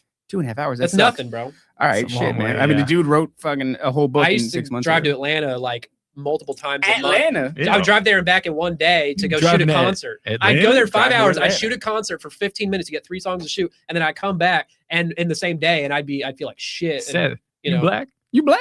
I have. Okay, I'm not supposed to say this. All right, but I haven't been with a white woman in I don't know how long. I knew it. Unbelievable. I knew it. I'm celibate as shit right now, but if I wasn't, I would be with a black woman. That's why you astral traveling. That's why you can't have that. So here, my favorite person. What I want to say is you have you're welcome here for a part 2. Okay, you're welcome here for a part 2. So cut me off whenever. Knowing that, I would say we got about a half hour more. We could probably stretch it for about a half hour. I'm not going to... Well, then I know what I'm going to do. I'm going to finish the astral travel stuff, and then I'm going to get into maybe my eschatological stuff, and we'll rant for a bit. But the second part I was going to get into is a little bit more convoluted and complex to get into, so I don't want to start now if it's going to be a whole Okay, good, yeah. So that'll be... And I'll do a reminder of what that is later so we can shit on Dan again. But I just love that he's like, fuck this one guy. I have Dan Duval. Bone to bit. You fucking stupid name, bitch. So... There's so many more things in here that I'm not covering. It's sad. Shamanic death and dismemberment. I talk about in my adjacent chapter near the end where it's a bunch of random stuff amalgamated together. And this is a shamanic culture thing that's not exclusive to them, but other people do it. But it's heavy in their culture with their spiritual experiences. And it's called death and dismemberment initiation. And it's where a soon-to-be shaman will get initiated via getting a vision or an out-of-body experience or dream. All arms of the same beast, same thing. Yeah. And they're getting a vision where usually they are chopped up into pieces, their astral body. It feels kind of real for quite a few of them. And then they will get their flesh stripped from their bones. That's fun. And then they will get sometimes eaten by these entities. And these entities visiting them are spirits, higher ascended spirits. Their ancestors on occasion. They go for the ancestor angle too. And they will have this experience. And then when they're done, they come back to their body and boom, they have psychic abilities. Because they merge with a demon. It's an initiation process. And you consent to it beforehand. And it sometimes happens when they're very ill in fever states, which, has trance states involved in heavy fevers and stuff. It's connected. Fever dreams, right? Theta brainwave state stuff. You know what I mean? Okay. So but it happens for shamans and other cultures of like witch doctor type, whatever the hell, more third world vibes, I guess. But they do that. And first of all, you can get spiritual powers via meditation and via Kundalini yoga. But are they spiritual powers? Well, they're merging with demons who are giving them psychic abilities, Right. which by psychic abilities, it's really just They them do not plugging into like them. when you say that shit. Oh, I don't like give when a you fuck. tell New Age practitioners, when you tell like witches that Yeah. like, look, the reason that you're having these experiences that you perceive as powers is actually because demons are facilitating a bunch of different shit by acting. It sounds through very you. hokey to the unaware. It sounds like, oh, you Oh, dumb demons, Christian. you know, yeah, It's but like when you it's call a fucking- demon a parasite. They Yeah. don't Oh, like they that don't like either. that. Don't really have any right interfering with their way of life. Yeah. So how dare you? All Oh, right. please! Before I forget, I wanted to mention this at the beginning. Because you brought up New Agers and trying to convince them. By the way, this is written for you New Agers, okay, and Gnostics. That's mostly. important, man. I'm doing this is real. I have it on my page, but now I have a new page, so we'll figure it out. It's on my link tree. The rules. I'm doing $1,000 bet if you read my book and complete, and you don't convert to Christianity or Oh shit. Red- There's no way to prove no, this no, somebody no, didn't no, try. we're not You done. just got We're not done. scammed out of We're not done. $70, dude, or whatever. it was. No, You okay, be I'm not careful. the guy. Maybe should be saying this. This is All right. dumb. But if you read my book and you don't convert to Christianity, so no Christians allowed, or even if you believe me and you just don't want to convert out of spite, that doesn't count. But if I convince you of this reality of this going on, these theories, Yeah. then if I don't convince you, you get $1,000. And I have all my money invested in gold and silver years ago, so I am sitting okay. Okay. So I can afford to do this. And I have so far got a few Gnostics to turn their heads. So Are you trying to brag to the people that stole your I'm account? trying to like say he's I'm- not hurting for money. He could pay that Did you money see if you our- needed to get it back. That's right. And I didn't want to out of spite. That's Are, right. are you on the Patreon? Yes, I am. Did you see the latest episode? It was just me and I'm him. not keeping up lately because I've been studying my own shit to be That's ready so- for this. No, Yeah. it's funny that you're here today because David was arguing with some new age bitch. Yeah. And then As you she was in the chat, in the live chat, because we were on Twitter or something like Yeah, that. And I'm talking to her, and David's calling her fat. I And did it's like- not call her fat. But I was wondering, I was like, man, what is a good way to reach these people? Because I don't know how to speak the language. Like, I understand Yeah. what they're going through. Oh, I know the language. Yeah. Yeah. So it's interesting that you're here. Well, really, Danielle Elfstar, or whatever the fuck your name is. Danielle. I know that one. You know her? You know Well, I've that seen y'all fat talk about it. bitch? I've seen on Twitter. I've been around, man. Yeah. I got to restart, man. I'm sad. I don't think you missed anything too big except for me regressing probably. Yeah, a we've little bit. regressed I've quite a regressed bit. in these past few days. But all right, please continue. You had a So thing sorry. to check. So No, we're yeah, sorry. $1,000 bet, real deal. Take my money, please. But you have to call me and I have to quiz you to make sure you're not cheating me. Like a few questions, it'll be easy, I promise. Just to make sure you're not like totally lying. Okay, so I you have just got to some make sure yeah, it's because like people you are gonna read it. lie. Just basic questions. Okay. So that's a real bet, $1,000. Send it to your astral. No, your astral. Your out-of-body astral travel. wallet. Yeah, I'm losing track. But send it to people you know who you want to convert aggressively. All right. So now we're okay. Bible shit time. Let's go. So this is chapter 7 or 8, and it's about 1 Kings 22, which is a story repeated in 2 Chronicles 18. Now I know it by heart, but I just want to pull it up. Go ahead then. So this is the most important story in the Bible So you had relating a to my chapter theory. on numerology or a subchapter on numerology. Yes. All right. Oh, that's a good one. That it's nerd shit. You wouldn't like it. I like So, it. I call this chapter Micaiah's mic drop, intellectually pantsing King. And it's a good one. So if you don't know the story, I'm going to just quickly tell it best I can. King Ahab is the northern king of Israel at a certain time, and the southern tribe Judah is, the two tribes are, their king is Jehoshaphat, and I believe their kids are married, so they're in-laws now. Okay. And Ahab wants to go attack and pillage, I'm saying it wrong probably, Ramoth Gilead. And he asks the southern tribe, King Jehoshaphat, he's like, hey, join up with me. We're going to go attack these motherfuckers. We're going to kill them. We're going to take their stuff. And he's like, I don't know. Is God, is Yahweh cool with it? Or is he about it? And he's like, can we consult the prophets maybe? And then Ahab's like, sure, whatever, fine. I'll get my literally 400 prophets. That's a real number, not an exaggeration. He gets 400 of the local pagan prophets who are seeking divination. They're not chosen by God. Different vibe. So he gets his 400 pagan worshipers, and he says, he asks them what's going to happen if they go to war, and they all say the same thing. It's gonna crush. They're remote viewers, is what they are. They're getting a vision, and they tell him you're going to crush, you're going to be great, you're going to be successful, blah blah blah. And then Ahab's like, see, I told you, we got 400 people validated him. How could you mess with that? Got So 400 fat bitches named Danielle lined up telling you all this shit. And Jehoshaphat, knowing Danielle is a lying bitch and fat, he goes, we have to do something about this. He's like, what? Maybe one more prophet of the one true God, because he's not totally sure if these are real deal guys. And he's like, one more. And then Ahab's like, fine, dude, I'll get Micaiah. I don't like his ass because he's prophesied bad fortune to me in the past, which is basically saying, I'm not going to tell you what you want to hear, and probably a true prophet of God. So this guy goes, fetches Micaiah, And the guy fetching him says, hey, stick with the plan. Don't veer off in your own thing. We're going to do this shit. Don't fuck with it. Yeah. And then he's like, I'll tell him what God tells me. Yep. You know, amen. And he goes there and Ahab's like, all right, prophesy good fortune, brother. And he sarcastically roasts him and is like, yeah, you're going to be fine. You're going to kick ass. And he's being sarcastic. And then Ahab's like, you motherfucker, I know you're playing games with me. Tell me the truth. And then boom, God locks in and gives him a vision. And this vision, bro, so this vision he gets is he sees the heavenly council hanging out. He sees God, however that visually looks, and he sees the angels communing around a circle. And they're trying to figure out, how can we deal with Ahab, who's going to get all his people fucked up and killed? How can we get him out of here? He needs to stop. Like he's damaging the Israelites too much, but they're not going to go in and kill him. You know, they allow free will to exist and they influence to a degree where you're, you know, catering to your heart's desires, but they have rules. So they're following these rules.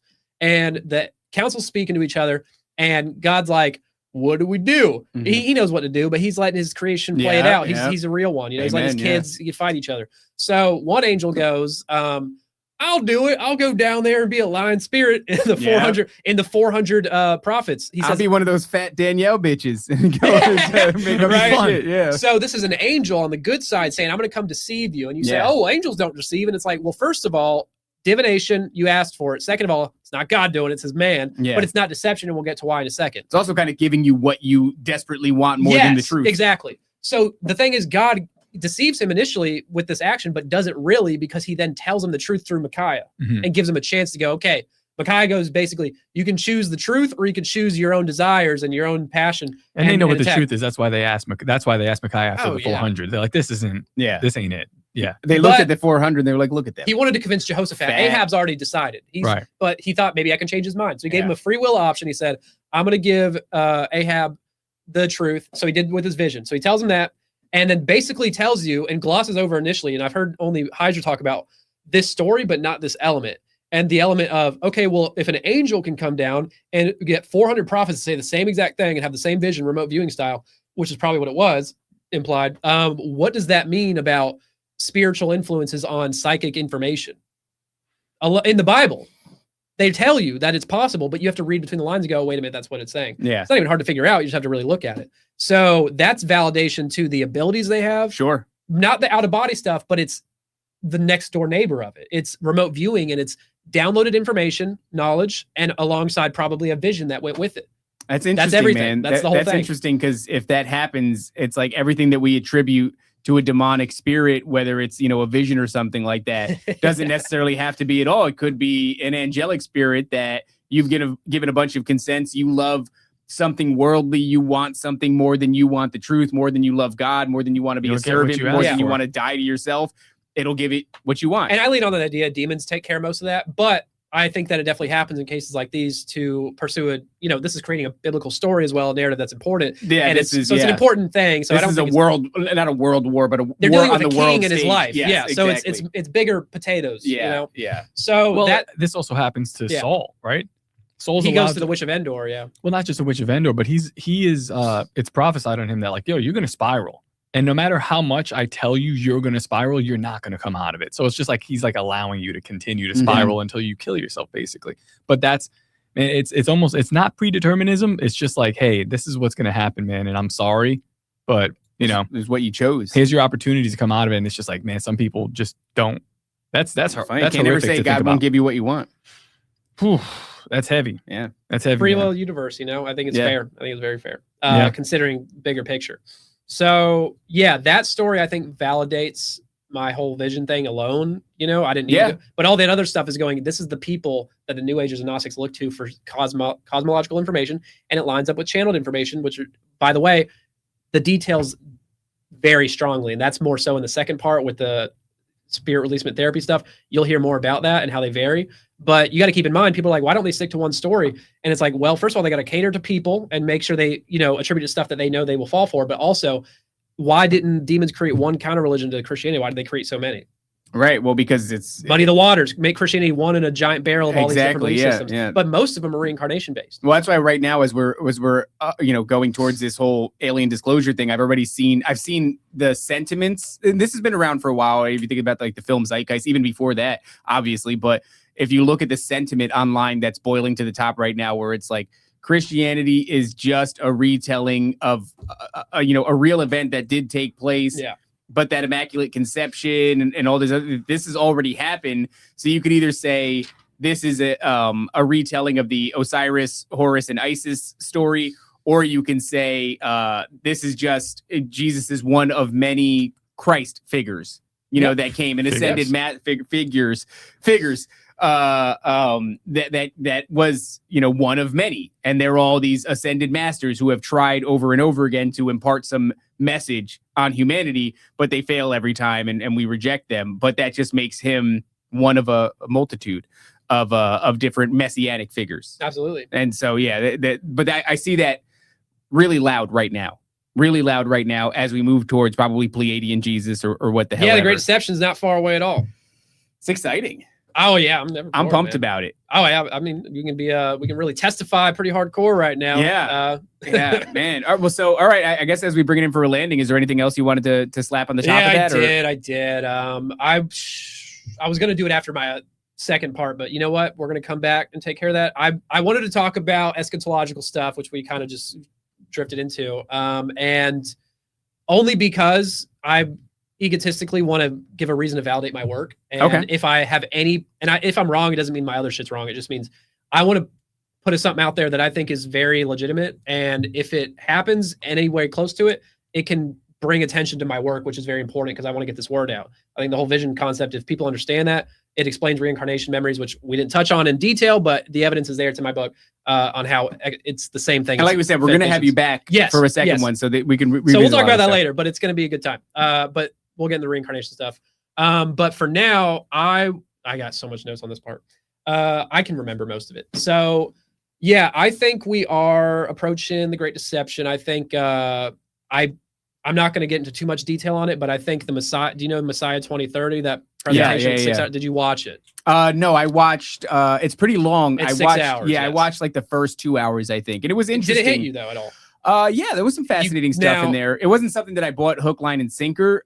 You won't after just one, I'm telling you. Okay. Now, I hate to be that person who goes, oh, this biblical decoding is totally like getting this timeline right and all these things. I hate to be that guy. It sounds blasphemous. It sounds very ignorant. Okay. People go, you don't know the day or the hour, and what they have spent 30 minutes on that in part 2. Yeah, 30 minutes on that, and how hermeneutically and contextually that is taken out of context, and I agree with them. And I'm not going to try to explain it here. Is this the idea of like you don't know the day or the hour, but you might know like the season? He was yes, but it's deeper than that. They talk about it for 30 minutes. I promise you, part 2, I believe. I think it was in the beginning. I remember seeing that, and like they have a separate video on it, but it's not part 1. It's part 2. I'm pretty sure. I'm telling you, this is, even if the timeline's wrong, the thing that I love about it is it's the most mind-blowing evidence of God's power and structure of the narrative of the world. I'm also a young earther, which did not happen till pretty recently, and I have done a lot. So you're saying like 6,000-year-old hydroplate theory, baby. Look it up. Watch Brian Nichols' hydroplate theory. I watched it 3 times. I kind of understand 70% of it. Now, young Earth is, I think, provable in a lot of ways now, and the flood being much crazier than people can imagine accounts for the apparent aging of the universe, and there's a whole bunch of layers there. And I think age was cooked into the universe as far as like lights being far away and stars and stuff. I think that's totally doable. He baked age into Adam, by the way. What about that idea that Ed Mabry has about the slowing of the speed of light, how it affects carbon dating? I've heard about it. I think carbon dating is fucked after 4,000 years, and there's a whole bunch of reasons for that. I'm not going to explain well at all. He actually said something pretty interesting about how it alters carbon dating, because if the speed of light was faster back then, what you see in the carbon record would look like it took place a lot longer ago, but it really didn't at all. It was just that the speed of light was faster and is degrading, and so it's very possible. I'm not going to claim to know all about that. Okay. But yeah, I think the Messiah 2030 timeline, I do subscribe to it. I think it's accurate. And the information in there, even if it's wrong, the prophetic information about dates and times and how the Bible's perfectly predicted things 490 years in advance perfectly, and then 2,000 years in advance. Yeah, I saw that. And also, if that timeline's correct, Jesus is returning on his 2,000-year anniversary of his crucifixion by the year, not the month. And there's some beauty to that, which aligns with the days 1,000 years principle, which also aligns with the whole 6,000-year-old Earth thing, which I do subscribe to. And then the 1,000-year millennial kingdom. It's archetypal pattern of the days of creation: 6 days, 7th day rest, millennial kingdom. It's the same thing. And people go, 10,000 years, and they're like, it doesn't line up with the art as much of it, I think. Anyway, God's capable of all this, I think. So I subscribe to that. Messiah 2030 places abomination, desolation, if that's more literal or metaphorical, because the two verses that describe it say, let the reader understand, which is making the claim, I believe, that it is probably more nuanced than the initial interpretation. And they also push a 3.5 year tribulation, not a 7. They say that the first 3.5 was cut off in Jesus' ministry, and then it pauses. And that sounds terrible to people right now. They hate me right now. They're screaming at me, but I'm not going to explain it here. It's going to take too long, and I don't fully memorize it, but watch the presentation and tell me it's shit. It's in part 3. Okay. It is a very good explanation. And if people believe the 7-year timeline, it's really 3.5, that'll throw off a lot of people, by the way, because people are like, I don't understand. This doesn't line up with scripture. And it's a deception. It's the common belief for a reason, I believe. Anyway, so that's a big part of it. And I believe that Gog and Magog has to happen before that starts, which is, they say, March 27th, 20th next year, which they code out of the Bible. And that, you're probably thinking, how the fuck could you do that? Watch the 6-hour thing and tell me otherwise. That's homework if you want to do. Yeah. There is very good argument for it. So Okay. let's just say that's the truth. We already know things are coming up soon, regardless. Seems that way. Alien stuff from. You believe like a fabricated apocalyptic scenario? You know, I think, I'm just going to tell you what I think with this, and we'll veer off if we want. But I think that Gog and Magog is happening in the next, I'm going to say, between June and fucking end of the year. Okay. Maybe a little bit after, but. And who are the two? You know, it says in the Bible, if I'm remembering correctly, Russia, Iran, Turkey coalition, and then some other little areas, coalitions, but between them. Like BRICS and. Yeah, it sounds like that. So it's that they get together and they go and invade Israel, and people have a whole discrepancy on, who's really Israel. We can get into the whole Edomite, Idumean angle all we want, but don't have time for that. Let's move on. I think it is describing that country in the prophetic sense in Ezekiel 38.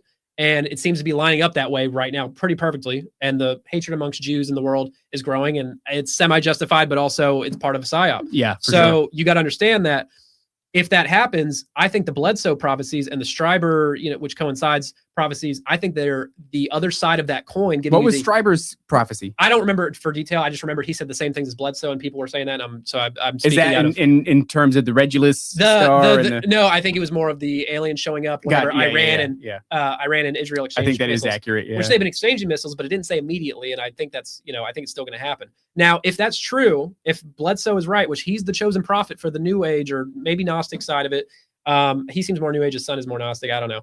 I got to confirm that. But I think that whenever that happens, God says in the Bible that he's going to supernaturally save Israel, not because they deserve it. And that's very clear when you read the scripture, and people are going to get mad about it. And people already hate Jews right now. So they're going to be like, why did God do that? Or they're going to believe it's aliens. Because guess what? Whenever he supernaturally saves them, he says this with weather events like hail and with earthquake. And he says he's going to confuse everybody and scare them so much that they're going to start shooting each other, the coalition going in. So they're going to kill their own people and their, people in their partnerships. And they're going to kill each other in mass, and that they're going to be picking up those bodies for years. So, we do have that, by the way. Whitley Stryber, he actually just tweeted about it on March 2nd. He said, I almost never talk about any communication I have with NHI, but I will do it in this case. I was told that there was a concern that a war between Iran and the West might expand into a nuclear conflict. Yeah. Now, where are you getting this information about the confusion, the bodies being picked up and all that? This is the prophecy from Whitley Stryber, or no? That's more biblical, and I'm going off of memory here, and I don't have every part memorized. Other parts I have memorized more accurately. But I believe the Bible says they will be picking up the bodies of this Gog and Magog for years. And maybe I'm remembering the wrong thing, or the next Gog and Magog, because they talk about it in the Satan's Little Season thing. And maybe they're trying to convince people that that's happening now, so that you can think that Jesus is going to return as pleading. But anyway, so I promise I'm trying to finish this one up. Go ahead. Don't you don't got to rush. Right. I think that aliens will take the blame for God's supernatural hand in saving Israel, and that they'll secularize the event that way. So God's interpretation is out. People will know the truth, but a lot of people won't. They'll fall for the deception. Yeah, Jesus is real, but I think the bad cop aliens are the ones going to show up for this, and they're going to claim ownership of the Jews. And you think those are probably going to be maybe the Greys or something like that? Greys, reptilians, maybe Manson's thrown in there. And they're all bad compared to the Nordics, who are the only good cops, really. In the lore. Right. And there's conflicting data on them because they go all over the place with it. And you have Giorgiani saying crazy ass shit. And he's an asshole, by the way. Really rude to me when I brought. Wait. Isn't that the guy from? He's blowing up right now. He's a genius guy with his wordsmithing, but he's an asshole. Kind of looks like the guy from Seinfeld. He looks like a little gremlin. Yeah. Goblin boy. I'm talking shit. That's right. Don't get a lawyer involved. It's an opinion. He was really mean to me in a space I asked him a question on, and he like didn't even answer it. I brought up the vision thing, like, hey, if this is real, using disinformation as your whole framework. And he was like, that's a horrendous idea. It doesn't even make any sense. He's like, get someone smart up here. You're stupid. And I was like, and I'm paraphrasing slightly, but he was mean. It's not nice. Anyway, so Gog and Magog, I think bad aliens, bad cop are going to show up and take credit for God's supernatural hand, claim ownership of the Jews. Were their the Jews are our proxies. That explains why they've been overtaking the earth. Yeah. They've been the infiltrators for aliens, whether they're hybrids or just chosen for whatever reason. Aliens. It's going to be, I think that's going to happen. And I think that you're going to have the good cop aliens show up soon after. The white boys. Yeah. The ones that look like me, but a little bit prettier. You Probably get that, by the way. prettier. You get that inside the abductee testimony where they say like the grays are the satanic element, people that are interacting with the Pleiadians, and that there's a war, an exchange. And I do believe even within the Cliff High prediction model, there's something about good aliens destroying bad aliens, and that he thinks, in his estimation, the bad ones are the greys. There can't be one faction if they want to create this narrative. It's just a little bit left-hand path, right-hand path shit. So they're going to create that narrative, and they already have seeded it heavily. And I think the Nordics are going to be the good guys. And if you listen, how much do you guys know about secret space program lore? It depends. What are you asking? Super soldiers. the memory retrieval, which I think is all vision based. It's the same thing as past life memories. Okay. And they talk about this program. I've listened to 60 hours at least of testimony of these people. Jeez. It's too much. It's fucked up. And I've read a few books, and it is the most. You can get a lot of truth from reverse engineering the lies and that stuff. And I did a lot of work in there, and I only have like 10 pages in my book about it, but I talk about how it's the same patterns as past life memories, and it's implanted false memories, and they're very traumatic and very real. And people, and it's, you don't know what happens in SSP memories? No. Okay. Well, basically they're given 20 years of service in space with working. With and then they're time traveled back to right when they left. Yeah. Right when they left, and their age regressed 20 years with technology. Yeah. So that's what they believe. And I think it's just, memory implantation. That was the hip hop dude. One of those hip hop dancers. You don't remember that? No. Like David Wilcox. Oh yeah, that's right. Yeah, we made fun of him. Yeah, of course we did. We're familiar. There's at least 3 of them that we know. Yeah, but the one I've dude listened to turned like into a a hip dozen hop different dancer. people, multiple tests. Dude, when you get into the hours and hours of that stuff, it is the shit they say, and I'll get into it more next time because it's very, very important. And they also say QAnon shit. They say, just like QAnon, Trump is working with the white hats. Yep. They all say this. Yep. They say that they pre-programmed this before he's even president a second time. They say that he's working with the white hats, and that he is working with the Nordics, and that he's part of disclosure. And guess who's disclosing pretty soon? Yeah, he's trying it's to. happening. Yeah. They're fulfilling the prophecy. Close, and then all of a sudden he's it's all timing. They have to skirt around it. But Still Reserve said Severance. If you've ever watched the film Severance, that's it's a great show. It is a great show. What do you think about Nightmare? Melania?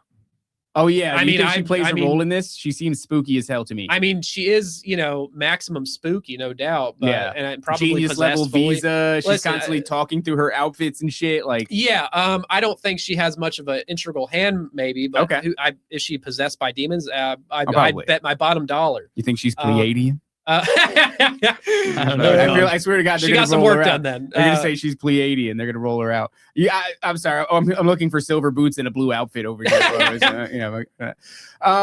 Man, all right. Yeah, I think that's pretty similar to the way that I expect things. And to be fair, that's a lot of what Alberino said on this show, which I think he's over the target in that regard, where the Pleiadians are going to position themselves as the good guys.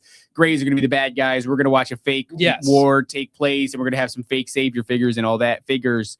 It supports the government institution for releasing disclosed information, such as Trump specifically, and a lot of the whistleblowers that are very media friendly. Yeah. Well, we have interesting times ahead of us. And the more we learn about this stuff, the less I know. Oh, well, that's for what sure. The fuck? No, the less I know what Timothy Alberino, like what he actually thinks. Yeah, I don't know if he knows because what he thinks I agree with all this shit. And I'm like, but why do we disagree? I have no idea. It doesn't matter at this point. But it really doesn't matter. Yeah, man. This is a great episode. Yeah, you did a good job, dude. I feel this is your first time. This is my first time talking on camera. On your PopCap? It is a PopCap. I'm deflowered now. Where are people going to find you if they want to have you on their PopCap? I mean, you can email me at kicklighterphoto@gmail.com. That was my photography email. I haven't changed it. Okay. And then or reach out to me on Instagram, SethLehem_.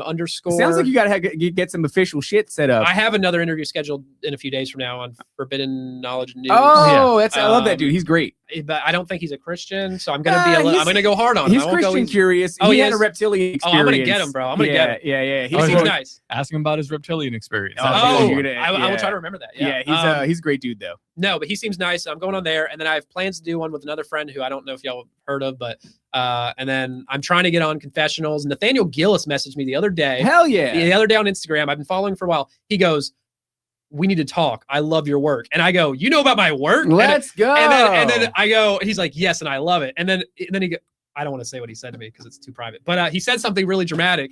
And then I was like, oh my God, don't say that. And it was very, emotional. And that's so and cool. Then, Will you I tell us off air, you son of a bitch? Yes. Right, and cool. then I responded to him, and I'm saying all these things like, oh, we need to talk. I got to talk about this and this.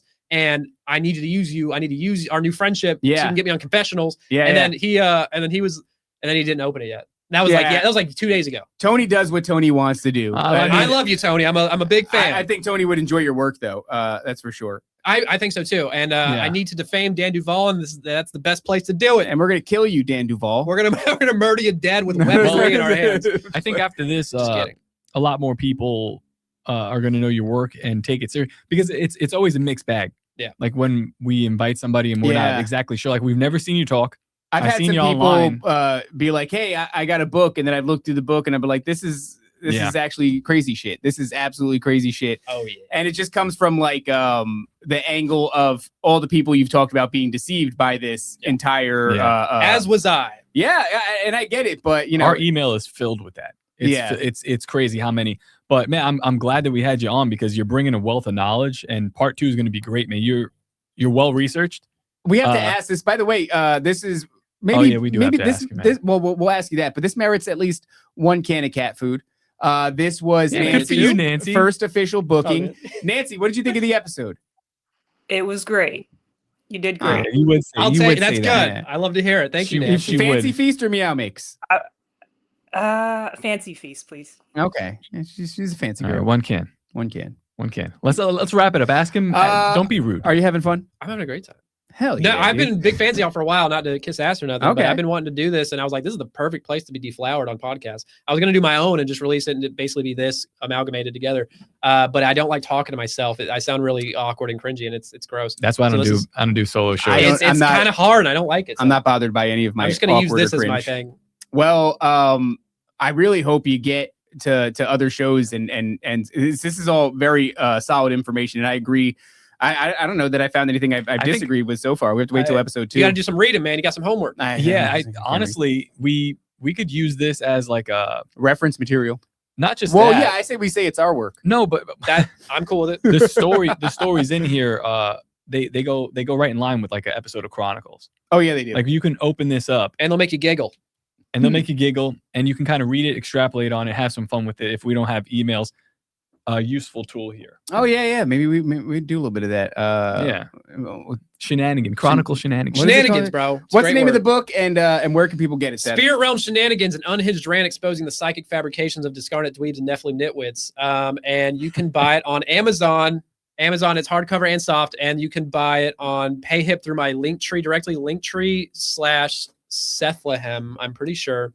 And I have a bunch of other stuff linked there. The audiobook's free, and the audiobook's 34 hours and organized, and it's got silly voices in it, much sillier than mine. You'll have a good time with it, but it's dense and hard to absorb. So get on there, find my accounts, follow me. I need a new following. It's been imploded by the Indian man who took my money, and I need help. And crazy. I link other of my favorite work, like Hydroplate Theory and Messiah 2030. Well, now it's a big deal to me. Now that the Indians have done you a disservice, I want to say to all Indians, by the way. All Indians have done him a disservice. I want the dangerous retards, guys. Let's try to do something cool. Let's see if we can't go to that Amazon page and spam that bitch with 5-star ratings. Give me some reviews, please, and tweak that algorithm a little bit, because this is a banger, and I'm really looking forward to part 2. I'm glad that we did this, man. This was cool. Oh yeah, man. I'm excited for round 2, man. I got a lot to go. All right. Excellent, guys. That was Seth Kicklighter. I did. That's a real name? That's a crazy German name. or something. I thought he made it German. Or crazy. Guys, until next time, don't forget to obey, submit, and comply. We'll see you.